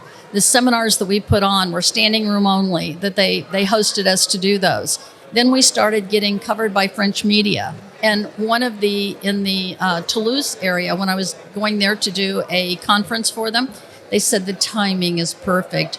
There were 2 national TV stations that each ran different episodes on why it's better to buy an apartment in Miami than in Paris. Wow. It's cheaper. Wow. It has more amenities, and it's bigger. You're doing something right when other foreign countries are promoting yours, right? Well, the best part of that is I get the nickname. I get to call her Excellency. From, when I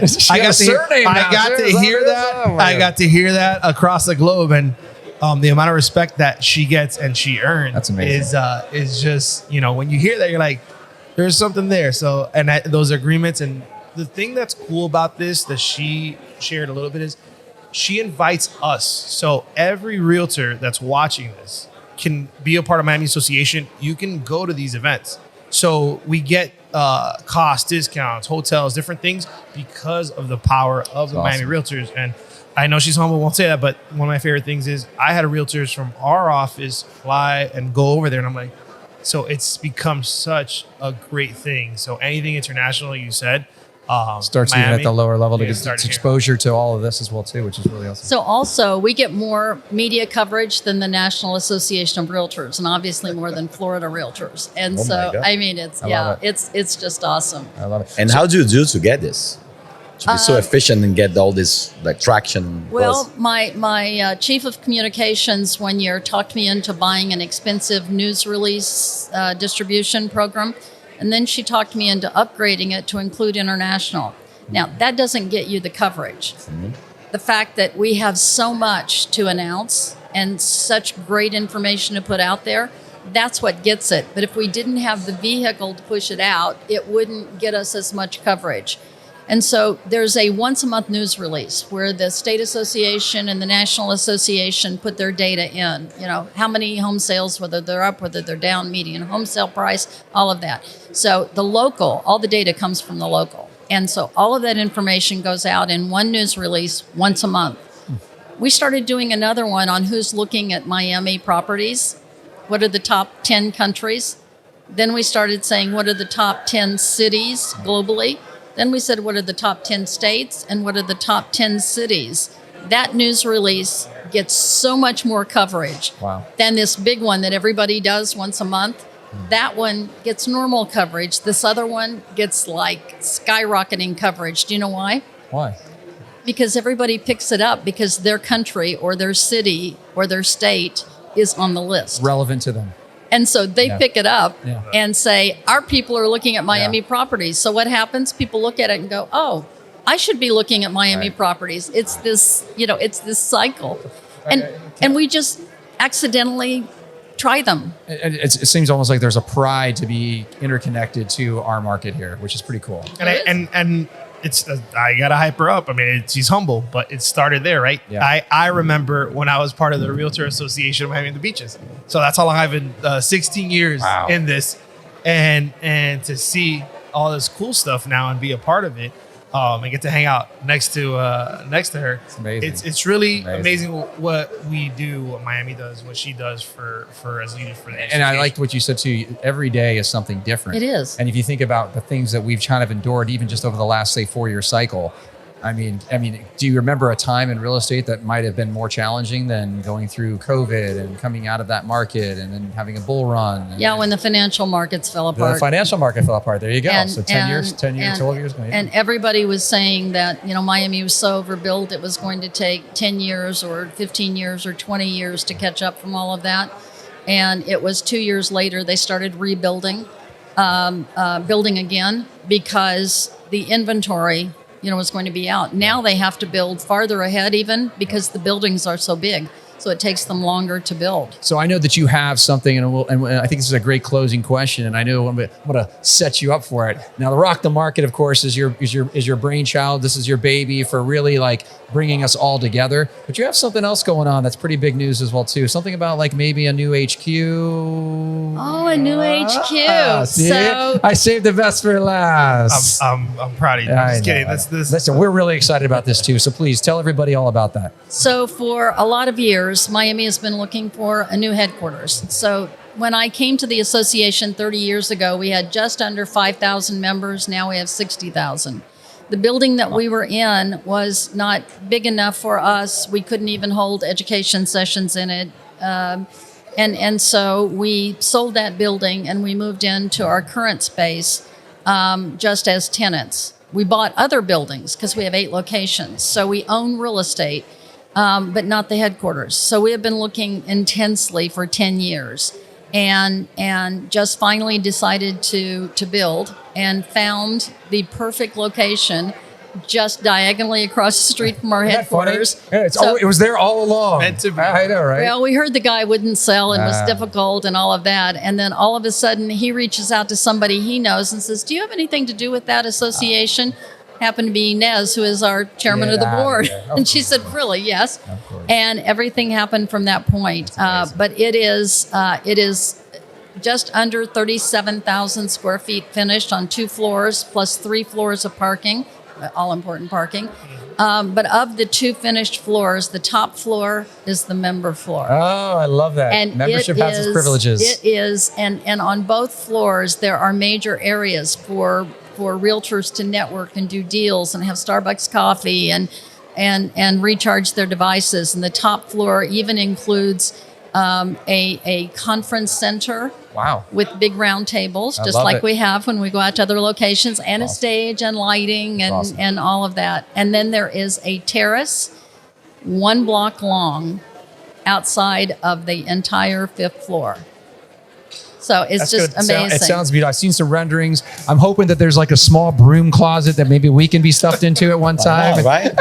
Reserve our place there, please. But TK, we can't wait for that, and that's gonna. I cannot wait to be a part of. Hopefully, there for the ribbon cutting, which is going to be. Really I just want to tell you, and I know that was the last question, but I started to say earlier that I appreciate all the attention, but really, we have the most incredible team of entrepreneurs. Every single one of them that works for us, all 65 of them, I think, in 8 locations, they are entrepreneurs. That's amazing. So they all come up with ideas, and most of the ideas that they come up with, we can implement on the spot. Then we have the most incredible leaders who come up with ideas. And so our job is to figure out how to make what they want to have happen. And it's the best job in the world with the best people in the world in the best location in the world. So, Alfredo, Julie, last statement about her, please. My last statement is, this is probably one of the most approachable and kindest people. When the storm hit, she wrote checks. You don't see those things, but great person, not just an awesome CEO, awesome to learn leadership and work alongside her. Awesome. And she made this happen. I know she did the final sign off, so we're excited. This is a first. We pioneered something. We did something. We did. So awesome. Now we got to keep it up. I love it. Thank you right. so much, TK. Thank I really you. appreciate you. Thank you, Tereza. And this is the Real Stuff Show. Real Stuff Show. And we are finishing for today. Tell me that's a wrap. Season 2. Tell me that's a wrap. That's a wrap. That's a wrap.